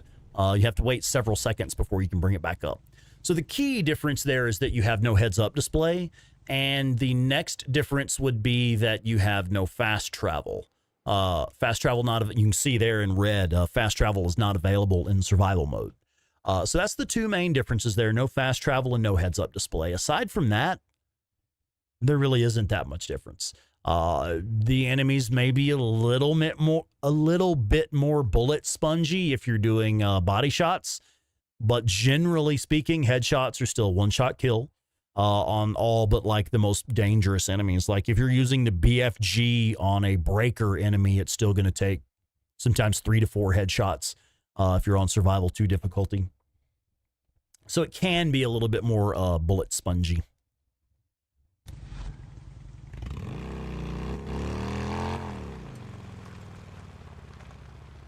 Oh, right. That you're correct, DeMarlo. There is another difference there. You cannot use the... there are 2 things, like when you click R3 to put the triangles above pickup items, that doesn't work on survival, so you can't like spam that to find pickup items. And also you cannot use the ear to the ground skill that gives you x-ray vision where you see enemies through walls. And shit, I think even if you throw a rock, it will not highlight enemies for you on survival difficulty. So you can't see through walls, you can't fast travel, and you have no heads-up display most of the time. We have a, yeah, check it out. We got an ambush here. And wolves, too. Fuck, I was just trying to get up in this truck to get away from the wolves. I wonder if the wolves will kill the marauders for us. So here come the marauders. Let's see if they'll bump into the wolves. Well, he's going to jump up on the truck with me, though. That wolf is, in fact, over there fighting that marauder. Who wins? Sir. Hi. Get off of my truck, homie. He got the hit first. Get off of my truck, homie. You're gonna dent the hood like that, man. What's wrong with you? Any more of them?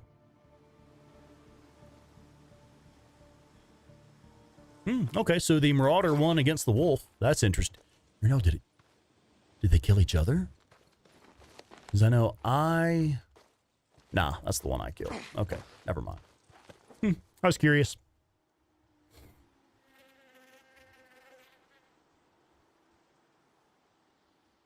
Fire axe beats baseball bat. Shit, yeah, it does. If you can hit with it.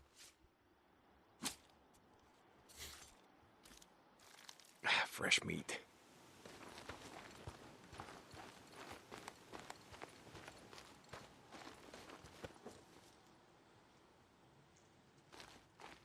Okay. All right, let's go get that ambush camp.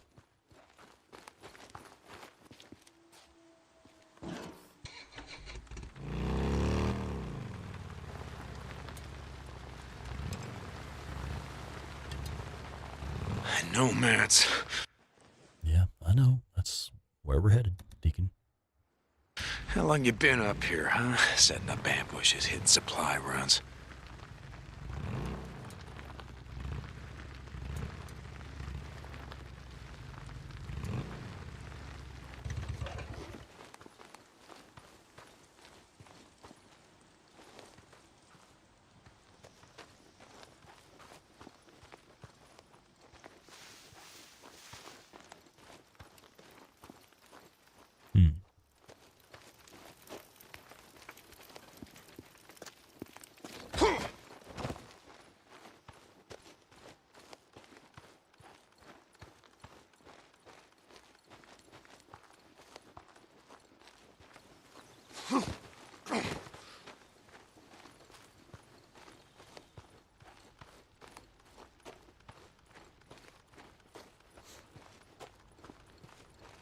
Oh, you like the lever action. Interesting. Yeah, DeMarlo, I like that SOS on the ground over there. We should have stopped and taken a look at it. I was actually thinking that right as I saw your comment in the chat there. I was thinking that.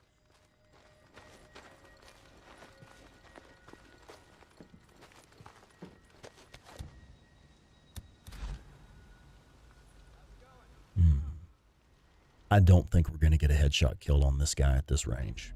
Not with this rifle. We got a headshot, not a kill.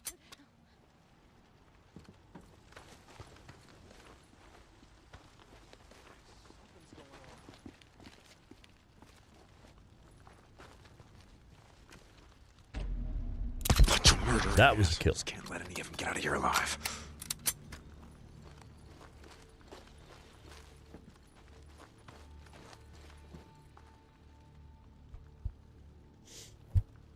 Yeah, are you talking real life or just in this game?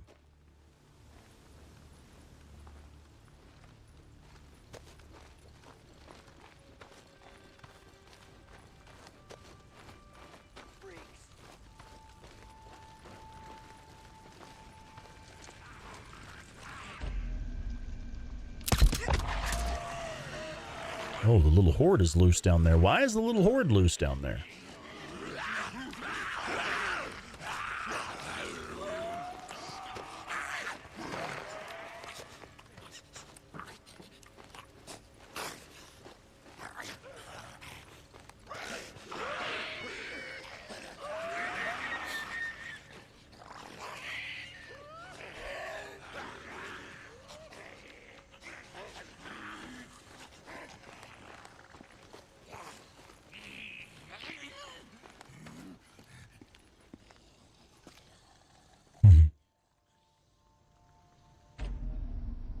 No, we'll hold off.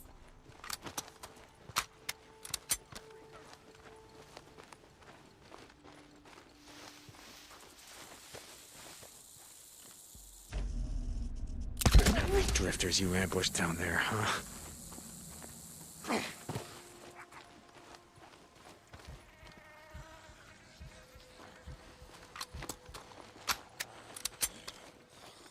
I saw something. No, you didn't.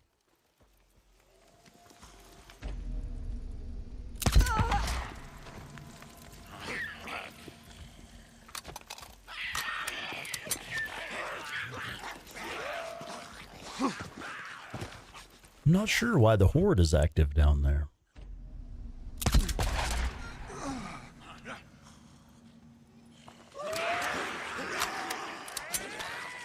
That is odd.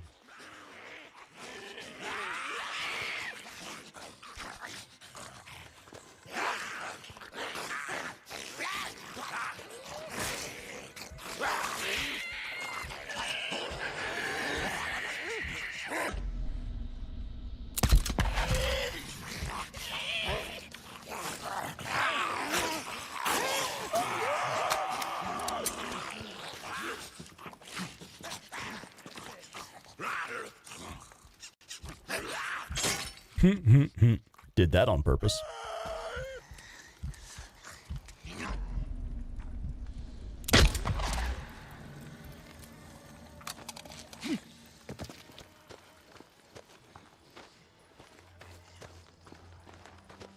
Y'all like the way I led him into that bear trap?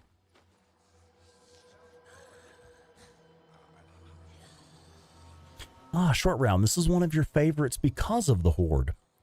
I generally go down there and just eliminate the horde first, just to do things quietly. I mean, I'll make a little noise killing the horde. I use like an attractor and a grenade, but then it eliminates that variable. I do prefer to eliminate the variables and make it as simple as possible, simply because I have never found a consistent way to get that horde up into this camp. How many of you are there? That don't matter. Not enough. Now, Claire had come up with a method for doing it a while back, but it was kind of fucky and convoluted. It like really took a lot of work. And I sat there and watched while she got it right. She actually came to visit me in Texas. She was still living in California at the time, and I was still living in Texas at the time. And she came to visit me, and she was sitting in my living room playing on my PlayStation when she figured it out and made the video of it. It was actually a lot of fun to watch. Yeah, I'm talking about you. Sit down.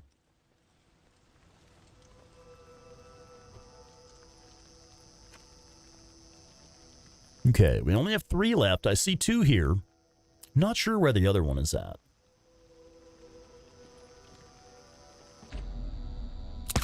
Oh, man, I straight up missed that one. There we go. Now, I I'd like to find the other one. Take them out first. And then just use the MG45 to hose this guy down with some lead. But I don't know where the other one is yet. Would be interesting to get a stealth kill on this guy. Did y'all see him just running around like that? What's he doing running around like that?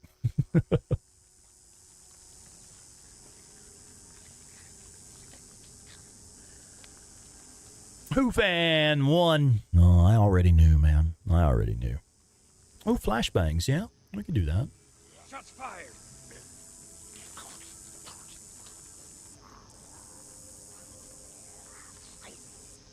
What's this dude doing? Aside from being weird.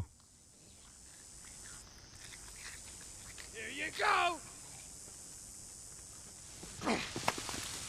Yeah, keep on running around.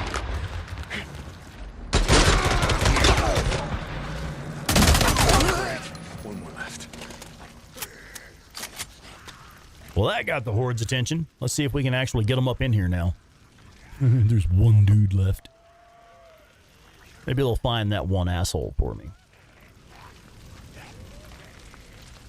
One leading on the breakable fence. Over here? Yeah, right. They do often spawn over there. I see him moving around back there now. Yeah, good eye, Barafi. Good job, man.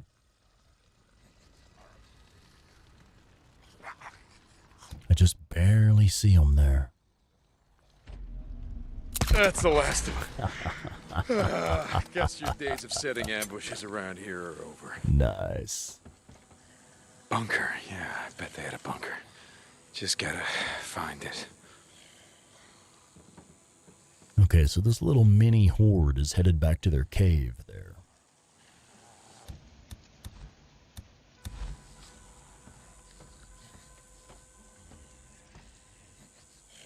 Or are they?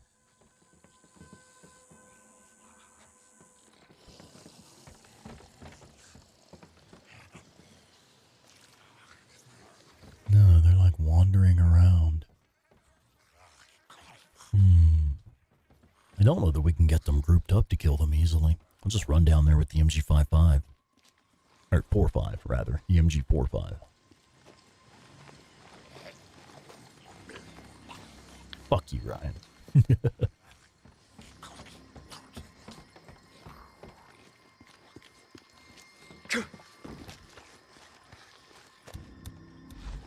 All right, let's just go loud.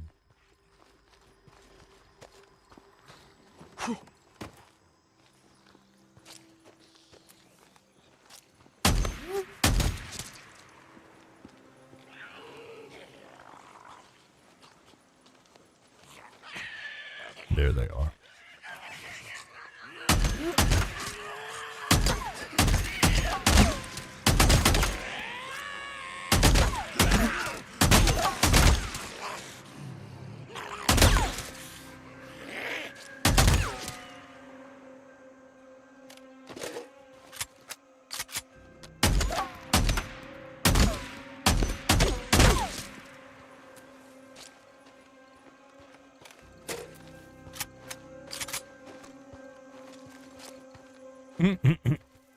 That's where some of them went. They were triggering those bear traps for me. Thanks, guys.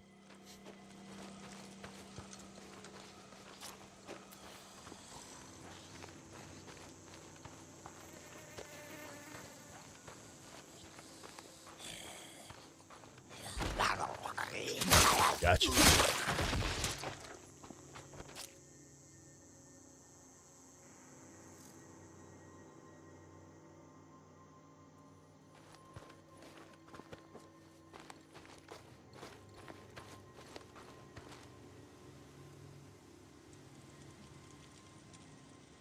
Not yet, Doug, but we are actually planning a trip to the range soon. We were going to go last weekend, but it was fucking Easter Sunday and we forgot. I was like, didn't even realize, like, oh shit, it's a holiday. The range isn't going to be open, man.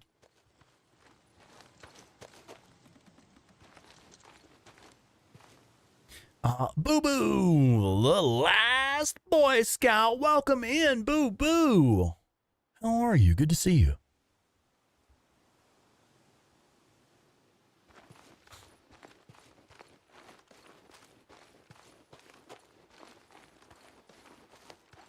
Jerry Bear said, take me with you. If you're going to the range, take me with you.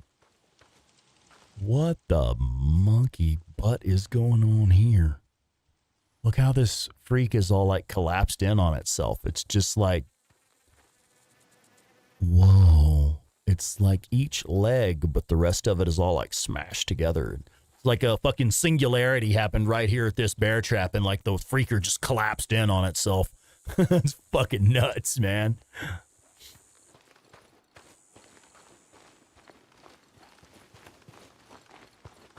All right.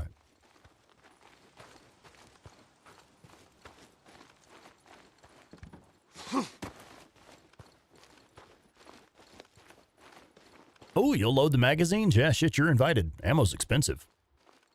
I'll actually have to make a run to the store and grab some more ammo before we go to the range. It's actually surprisingly easy to run through several hundred rounds of 9mm and 223 in an hour or so.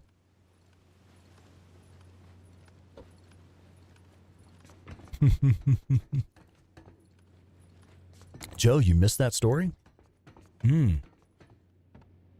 Yeah. Yep. We had a dude prowling around. He was looking for a way to sneak in. Middle of the fucking day. I guess, you know, Claire was busy. She was streaming. So, like, she heard the doorbell ring. No, you had just finished your stream, hadn't you? Yeah. Yeah. Yeah. So, like, he was ringing the doorbell and shit, just trying to find out if anybody was home. And she went out and looked and was like, I don't know who the fuck this is. I'm not answering the door. And so he basically assumed nobody was home. And he started walking around looking for ways to get into the backyard and shit. Hi. Wrong assumption, bitch. We were home all right with a motherfucking 12 gauge. And I keep my shotgun what they call cruiser ready. So it's fully loaded. The magazine is fully loaded, but there's no round in the chamber, and the safety is not on. So the safety is that there's no round chambered. So once you go, that weapon is now ready to be deployed. No safety on, it's ready to rock and roll. And so the point of it is, if the home invader or intruder or whatever, if they hear that, that will scare off anybody who's not already deadly fucking serious. So I mean, your common somebody just looking to kick in your back door and steal your TV or something, you know, they're not necessarily ready to use deadly force to invade your home. When they hear that, it's make or break time. Then you know, then if that scares them off, okay, cool. You scared them off. You didn't have to use deadly force yourself. But if the does not scare them off and they keep coming, well, you're now ready to use that weapon if necessary. So that's why I keep it set up that way. I'm just gonna grab some shut eye. For mine, it's just a replica of the Remington 870. It's actually a Turkish-made replica of the Remington 870. I guess it would technically be a Remington 870T, the tactical version. Short barrel, short stock, all that stuff. Nothing fancy. It's an El Cheapo knockoff, clone of the 870. Yeah, we don't do warning shots. Yeah. Get a crossbow. I love crossbows. Crossbows are badass in real life. Fucking A.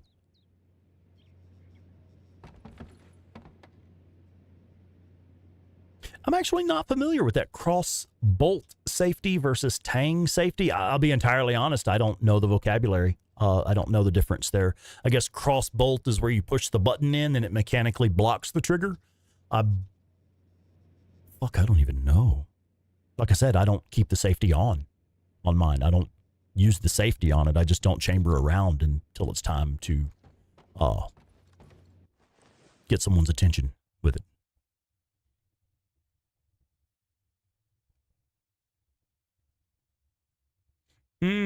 Rubber bullet, regular bullet, hollow tip. A progression. Okay, yeah, that's you just push it from the side and it mechanically blocks the the trigger from being pulled. Use a black powder musket. You got 3 minutes for me to load this, buddy. If you're not gone in 3 minutes, you're about to have a real bad day, motherfucker. I would love a Mossberg 500. I think it's the Mossberg 590 A1. That's like my dream shotgun, man. I would love to have one of those. Okay, so we have cleared the map in the Belknap region. That leaves... Did we already get all the infestation zones? We did already get the infestation zones. I have no memory of doing that. When the fuck did we do that? Did we maybe run around with the crossbow and incendiary bolts or something? I have no memory of doing that on this playthrough. Wild. So all that would leave is the Nero injectors, of which there are two. This one and this one. All right. So this is the one with the rippers. Let's go there and do that. And let's max out the ammo while we're here too. I'm sorry? I mean, come forward? Oh, okay. Okay. There we go.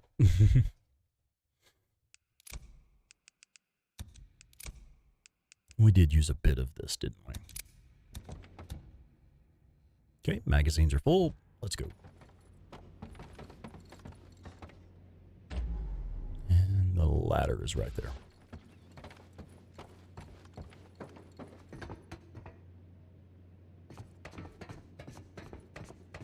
Center mass. Center mass. The thing you do not do is try to aim for headshots. That's a thing that you cannot justify in court.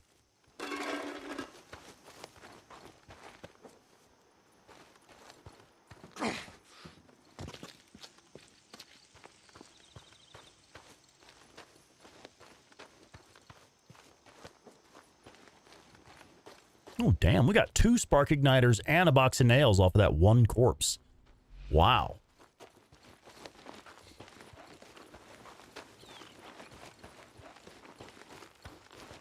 Camo11, hello and welcome to China. Hi, welcome in.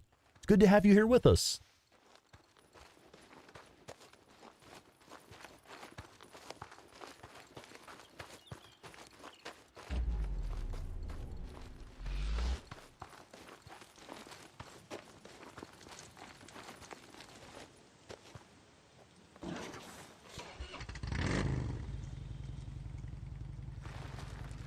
Jerbear, I see your question. Is it the Mossberg 590A1 retrograde? I don't recall. I think it's the Mariner is the one that I liked. It's got like the chrome on it. I don't know what it's actually plated with, but it looks like chrome. That's a beautiful, beautiful shotgun to me. All right, let's head for that Nero checkpoint. After we slaughter some wolves with a huge fucking machine gun.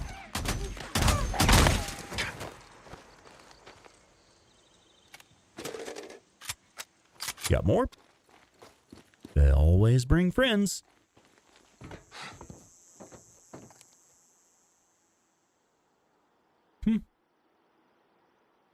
Just that one, really?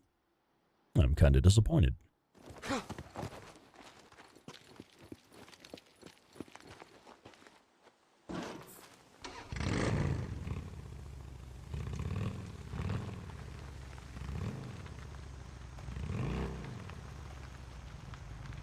You know, it's interesting. Something I had read recently, I don't know how accurate this is, but you may be surprised at the number of times if someone ends up in a gunfight and they have to use a firearm in defense of their life, they quite often end up shooting the assailant in the hand because you tend to naturally zero in on the pistol or firearm that they're holding, and that becomes subconsciously that becomes your aiming point because you're focused so much on the firearm that's in their hands. You end up shooting them in the hand, not from like an extreme accuracy, like you're such an accurate shot, you shot the weapon out of their hand or whatever. But just because that's what you were focused on, rather than focusing on the sights of the pistol and using those to get on target center mass, you end up zeroing in on the weapon they have pointed at you. And end up shooting them in the hand. I don't know how true that is. That's something I had read recently. It seemed interesting to me. Knights of Finland! Welcome in, KOF. Good to see you, man. Oh, you're back in the cold of Norway. Oh, shit.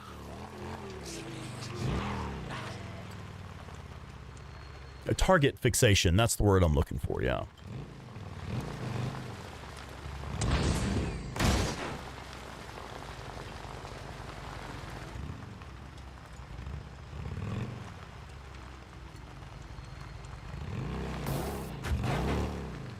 So I've been trying to remind myself, as much as I can, I've been trying to remind myself to not just fucking charge in on the bike and be like, oh shit, I'm accidentally in the middle of the camp. Because I do that all the time. I want to try to remind myself to just kind of slow down and ease in. Like I used to when I was still scared of things in this game. Oral fixation, no, that's something different, man. That's different.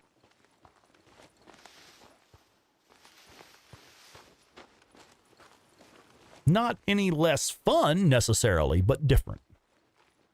Are you on the path? Is your mom on the path?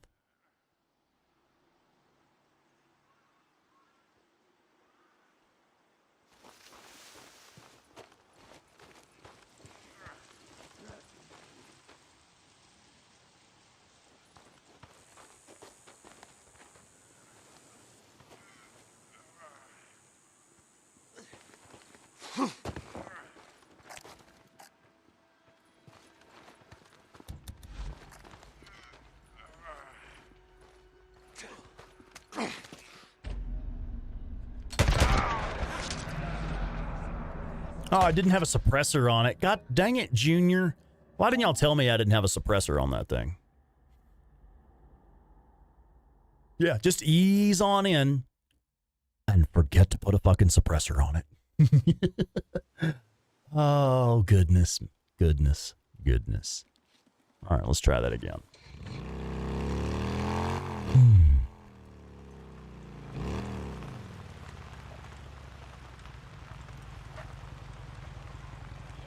Dead bodies on the high rocks. Where at exactly? Here or up there at the Nero checkpoint?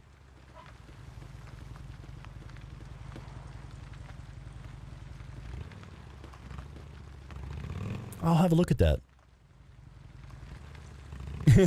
Thanks, Nylon Girl. Now you tell me. Okay. I'll check that out. Let's go have a look, shall we?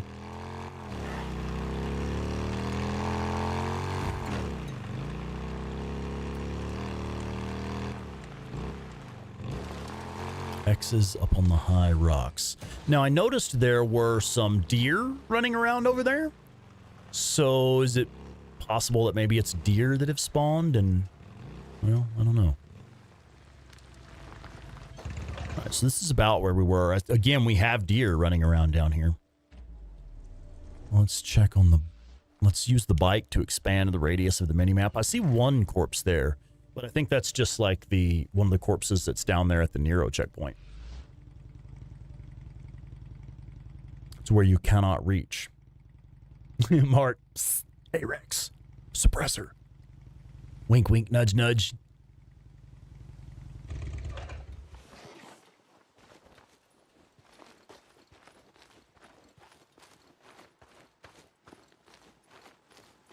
Oh, so wait, we do have a suppressor on it now. Did we not have one on it?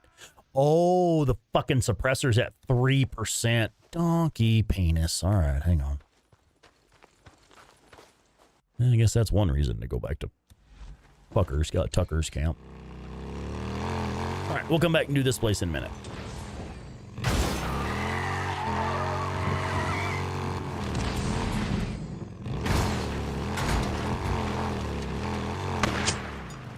Only 34 likes. Dude, we got 44 people in the vid right now. Yeah, folks, please, as you're coming in, do not forget to hit like on the video.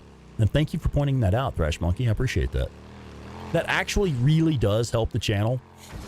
It's one of those things that it will encourage YouTube's algorithm to recommend my channel to other people, or at least specifically recommend this video to others. Because if folks are interacting with it, well, that means they like what they're seeing, or at least are talking about what they're seeing and interacting with it. Things like comments left on the videos, even these live streams, if you come in after the video's no longer live, you can drop a comment in the comment section, and stuff like that really does, it gives it a tick in the algorithm, you know? What the hell's the name of the drifter who keeps bringing these out? So yeah, thank you for the shout out. I appreciate that. Thank you for the reminder. Little stuff like that actually can help the channel. Yeah, I mean, shit, I'm carrying an MG45. I could just run in and lay waste to the place. But again, it just kind of goes back to I'm trying to do things a little differently than I would normally do. Because what I would normally do is we'll just run in and lay waste to the place, or go in with a sniper rifle that's suppressed. Yeah, all right. I'll be here. Take everything out with headshots from a mile away. Punch it. Yeah, we'll go in and use melee. I'm going for a walk. Won't be long. Goodness, what's next? Master Psycho, welcome in. Welcome in.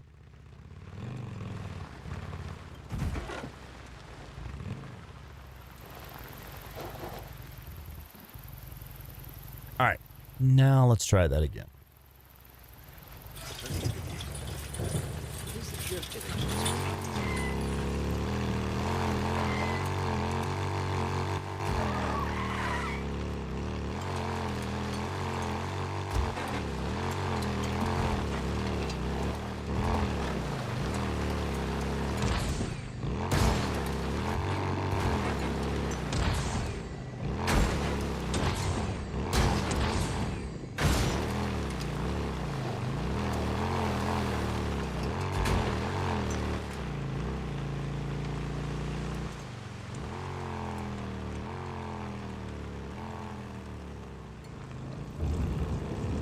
Yeah, the way I normally do this place is I actually come up over here on this side. And I like to crouch in these bushes right here. And I pretty much just do sniper rifle headshots on everybody. Claire says, suppressor. I have one now, thank you. Let's see, where's the safe weight down? Yeah, fuck it.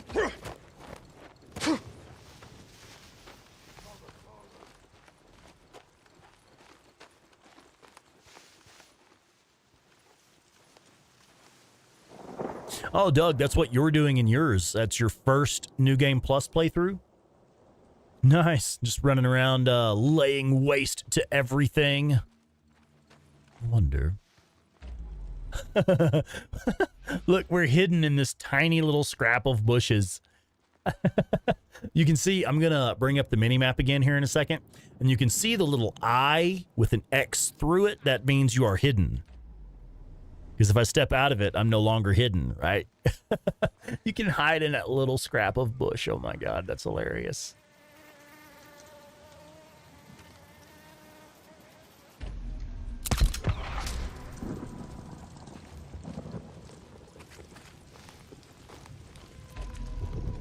That is one unobservant motherfucker right there. Okay.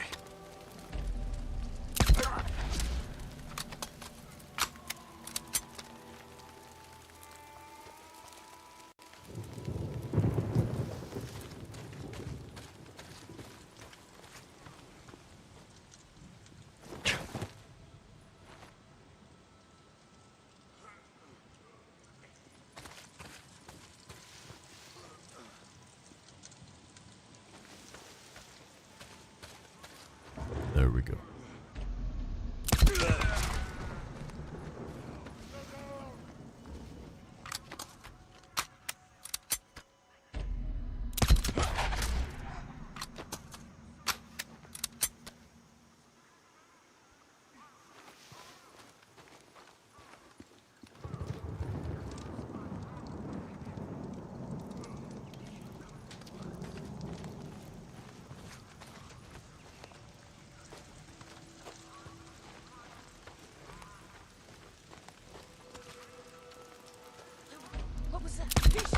Shit. There we go. Did we get anybody's attention with that? We did. I see another one moving over there. Shit, all right. Men! No, sir. Do not finish that sentence.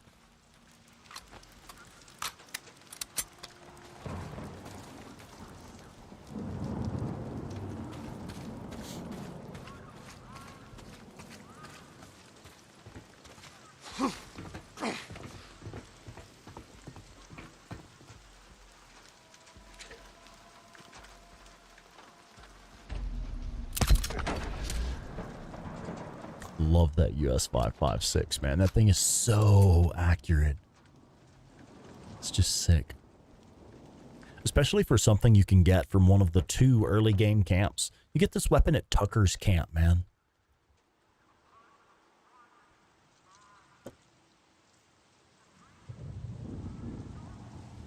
Is that everybody? All the rippers? Let's see. Yeah, I'm not picking up anybody. Ah, nope. I see one right there by the gate. Out front, by the guardhouse at the gate.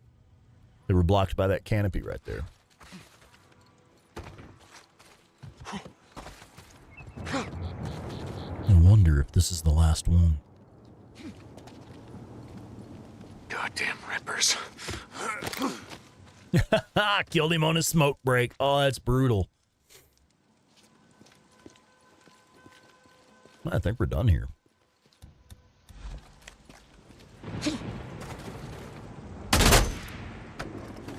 Anybody? Nope. Ooh, growlers. We can make more napalm molotovs. Okay.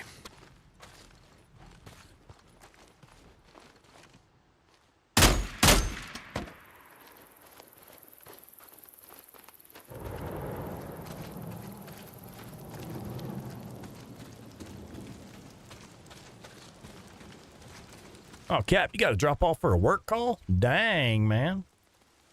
Bit late for that, ain't it? Tell them to fuck off and call you back tomorrow. I love how it looks like this person is basically just chilling. It's like they're kind of just sitting in a recliner. It's like, I'm just hanging out, man. You know, just sticking around.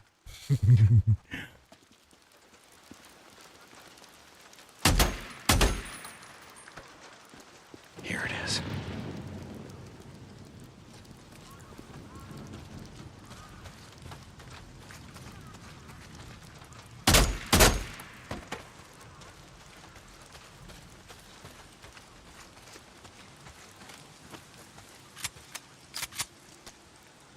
Oh, yeah, Nylon Girl. Shit.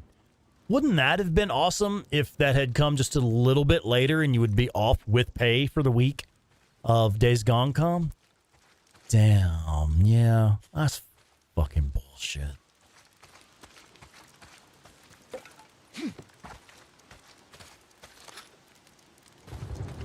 Okay, did we forget any speakers? We probably forgot speakers, didn't we? Oh, well. We'll know here in a minute where they are. Solid sativa. Just about to go outside in my driveway for a little smoke break. Please don't wring my neck. We're cool. Enjoy. Solid sativa. Welcome in. Welcome in. Love that username. Oh, I bet we do need to heal up a bit, don't we? No, we do not. Interesting. Okay. Oh, I think my health was a little bit low, but we likely got some health because of the all the fucking headshots we were doing. Because I have the skill, I don't even remember what it's called now. Head Rush, I think it's called, is the one that gives you health or headshot kills. Here we go. That should be it. Yeah, that first playthrough, can't afford to waste bullets on speakers. Yeah. Busted. Here we go. Green lights are good. Green light, damn it. That's gonna bring them all down. We missed a speaker. Oh, probably the one out there by the road. Yeah, that one right there. That's cool. We got an MG45, man. I think we'll be all right.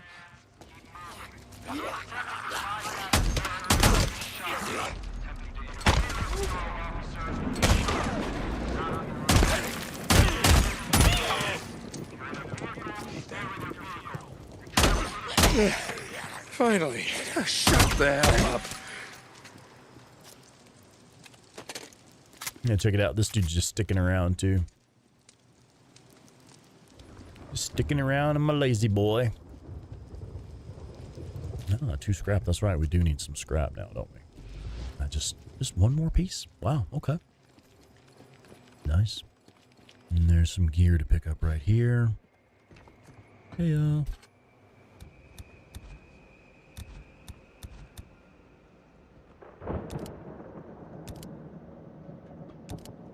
Nice.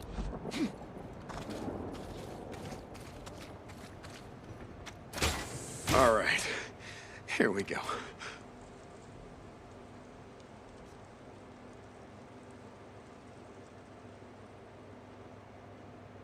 Chemo 11. That is an excellent tip. That is one of the pro tips that I give out in my videos quite often. If you are serious about trying to find all of the speakers so that you can maintain stealth, the best way to do that, for any of you that do not know this, the best way to make sure you get all of the speakers is once you found the generator, simply follow the power lines.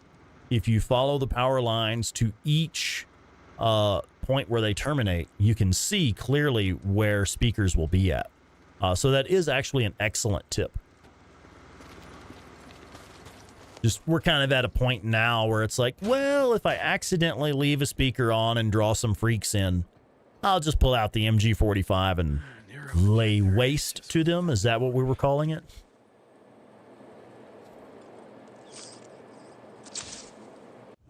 Is Deacon's vest magnetic? No, but his boots are. That's how I find bear traps, because because his boots are magnetic. They're automatically attracted to bear traps. It's not my fault I step in them all the time. It's the boots. I hear a bunk calling my name.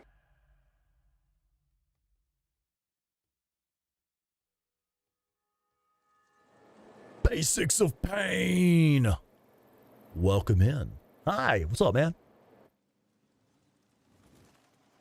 Should do it.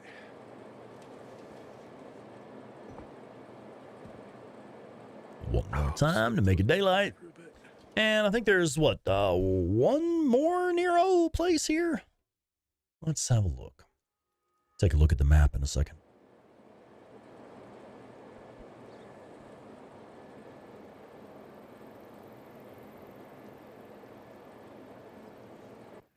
I was ready to go back at it. Okay, let's have a look. I know there's this one over here, but this is, that is a bike jump Nero injector. Okay. Well, I should have marked it at least. There.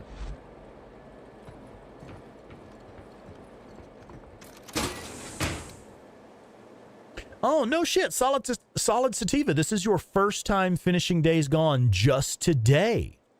Wow. Okay. Well, damn. You came in at just the right time, didn't you? That's awesome. Well, congratulations on your first playthrough, and welcome to the community.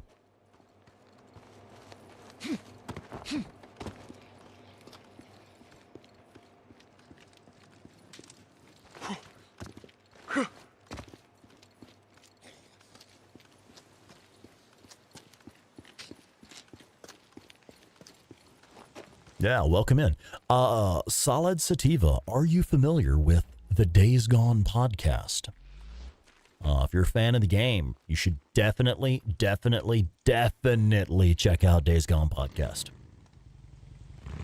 Late to the game, don't worry about it, man. Like, every time this game is added to a collection, like the PlayStation Plus collection or something like that, every time this game goes on sale, whether it's on PlayStation or on Steam or GOG or whatever, anytime this game goes on sale or gets added to a new collection, we get a slew of new fans coming in. New people who are just like, oh my God, how did I not know how awesome this game is?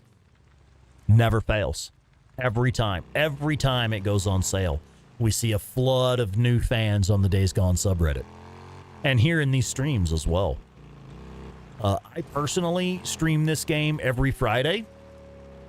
Every Friday for the foreseeable future on this channel. There we go. I intend to play Days Gone. Now, observe how I'm using the bike for cover here, and how I use that first shot in focus mode to stagger the wolves. That's one of my favorite tactics right there, using that first shot in focus mode to stagger the wolf, make them roll, then take them out while they're on the ground. Now, where is that other wolf at? I know I visually identified one. Thought I heard him too. But yeah, notice how I use the bike as temporary cover.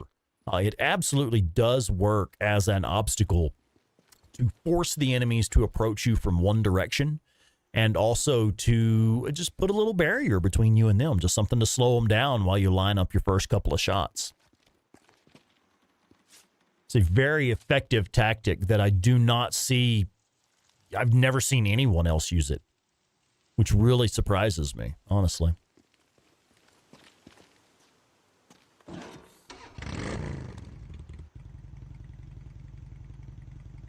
Oh, shit, Nylon Girl. Yeah, somebody's going to walk away with that motherfucker.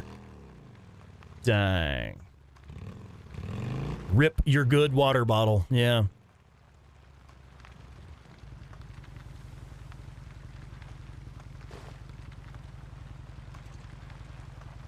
I'm waiting for that other wolf. No? Okay. Interesting.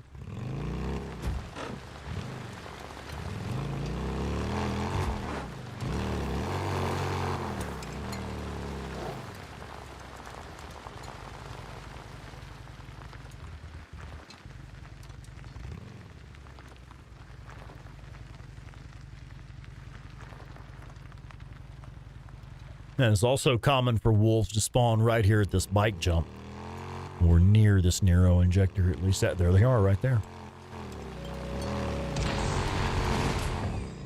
I love going after these Nero bike jump locations with the late game bike. It's kind of ridiculous. It's like, yeah, you can't possibly miss that jump.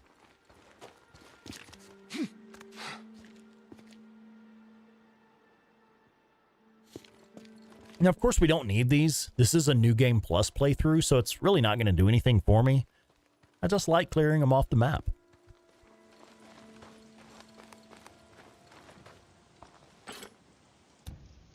Oh, shit. Melee weapon is in bad shape. Oh, that's right. We were messing around with one of the hordes earlier, just goofing off with the B&D 150 rifle.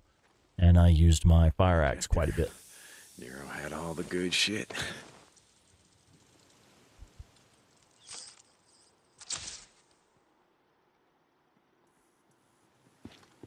Fuel.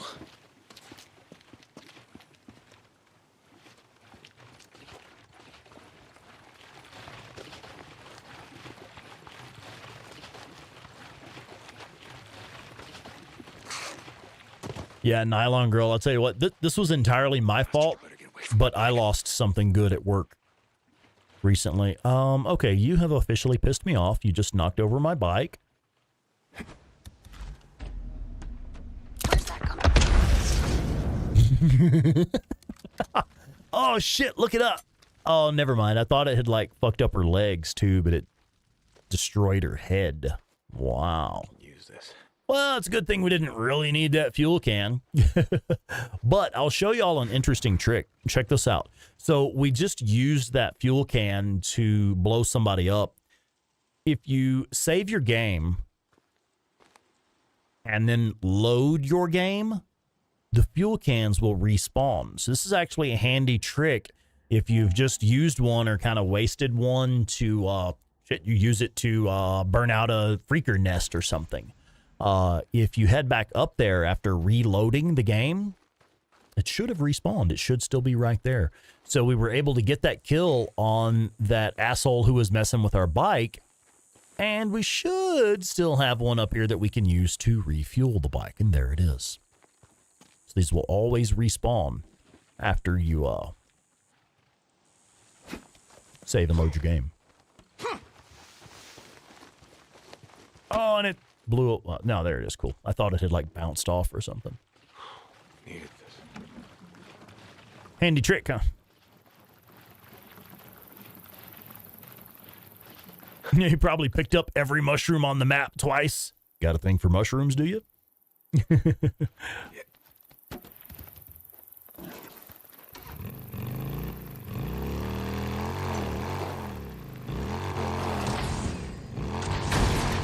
All right, so this is actually the point where I would normally begin the story missions. I've cleared the entire map in the Cascades and Lost Lake. There are no more, there are no Nero checkpoints. There are no infestation zones. There are no ambush camps. Same for over here, Nero checkpoint, infestation, and ambush camps. They're all cleared. So yeah, this is the point where I would actually start doing the story missions and camp jobs and stuff. Because I always like to explore and level up a bit before I even touch the story as best I can.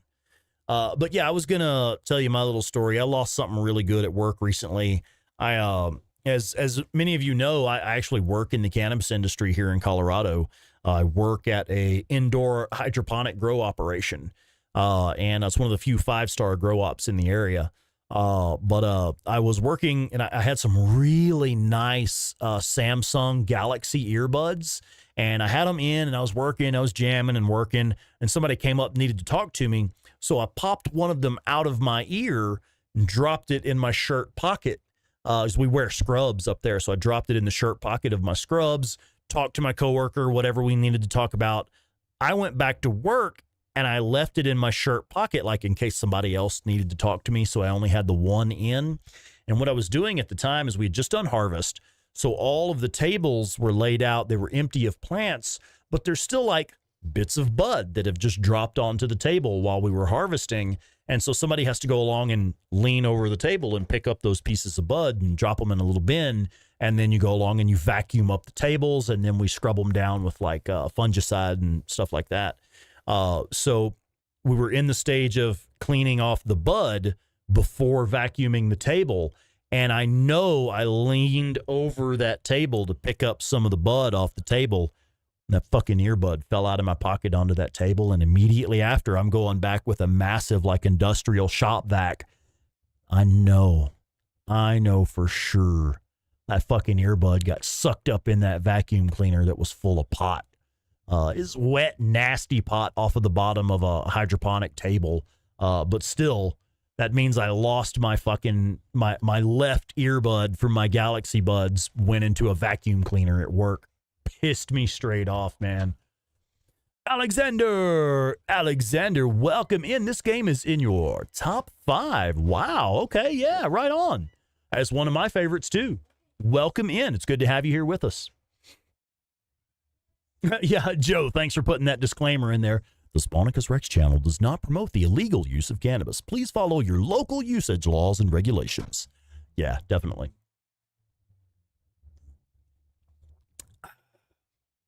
Yup.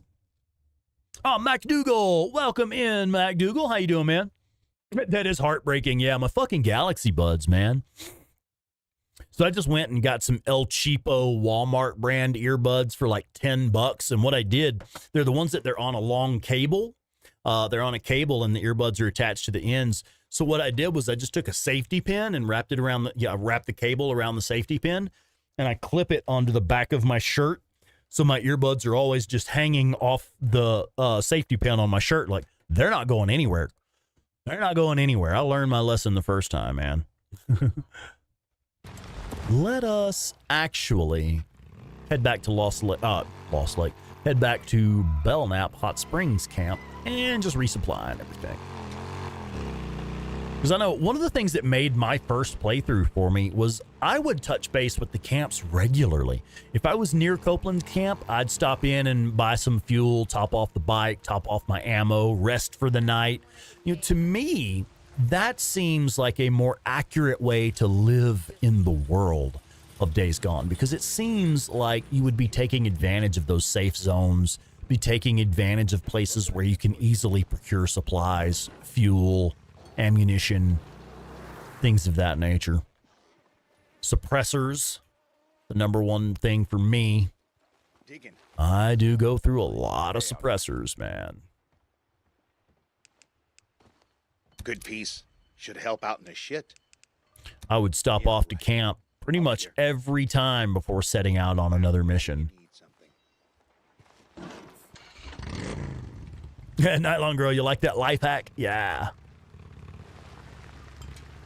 Yeah, I mean, yeah, it's just like a $10 pair of Walmart brand earbuds, but I ain't losing them motherfuckers.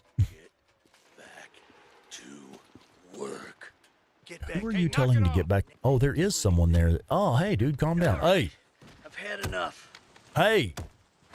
Fuck you think you're doing, homeboy? Clipping through Deacon is what you're doing. Okay. Creepy. Deacon, Sandy. it's your bike, right? Fill her up. I'm sorry? No, I was talking to the game.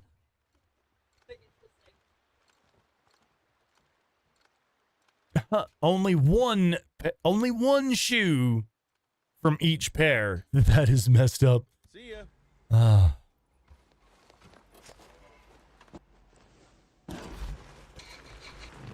Thanks for stopping by.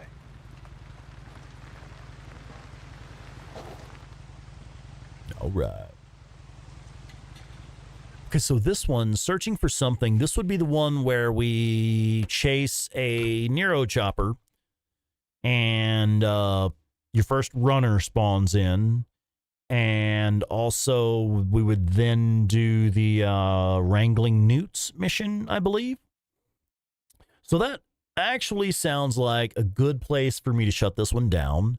And then in our next episode, we'll start tackling the main story missions, because that's pretty much all we'll have left at this point is, until we get to Lost Lake, main story missions are all we have. Maybe a few camp jobs here and there. But yeah, I think that's enough for me for this evening. Let's make a hard save here. Yes, save game, please and thank you. And let's just pop into photo mode right here. There we go. I love it. Get that bounties thing off the screen. Right. Oh, yeah, Nylon Girl just got home from work. Now you can actually be active in the chat. And we're leaving. I'm sorry. It's not because you got here. It's 9:45 my time. We've made really good progress tonight. We did what I wanted to do. I wanted to clear the map in this area so that it will free up the way to start the story missions in the next episode. But yeah, I think I'm done, man. Plus, it's been a long day. It's been a long week, man. Hey, Nylon Girl using that highlighted member chat to say, great stream as always, though. Glad you were here. And welcome into the new viewers. We had a few new names pop up in the chat. Really glad to see new people finding this channel regularly, because that means that new people have found Days Gone and have stumbled into our little community. It's fucking awesome, ain't it? All right, man. I'm getting tired. I can't even think of anything to say to wrap it up. So I'm just going to say good night, fuckers. We'll see y'all next time. Bye.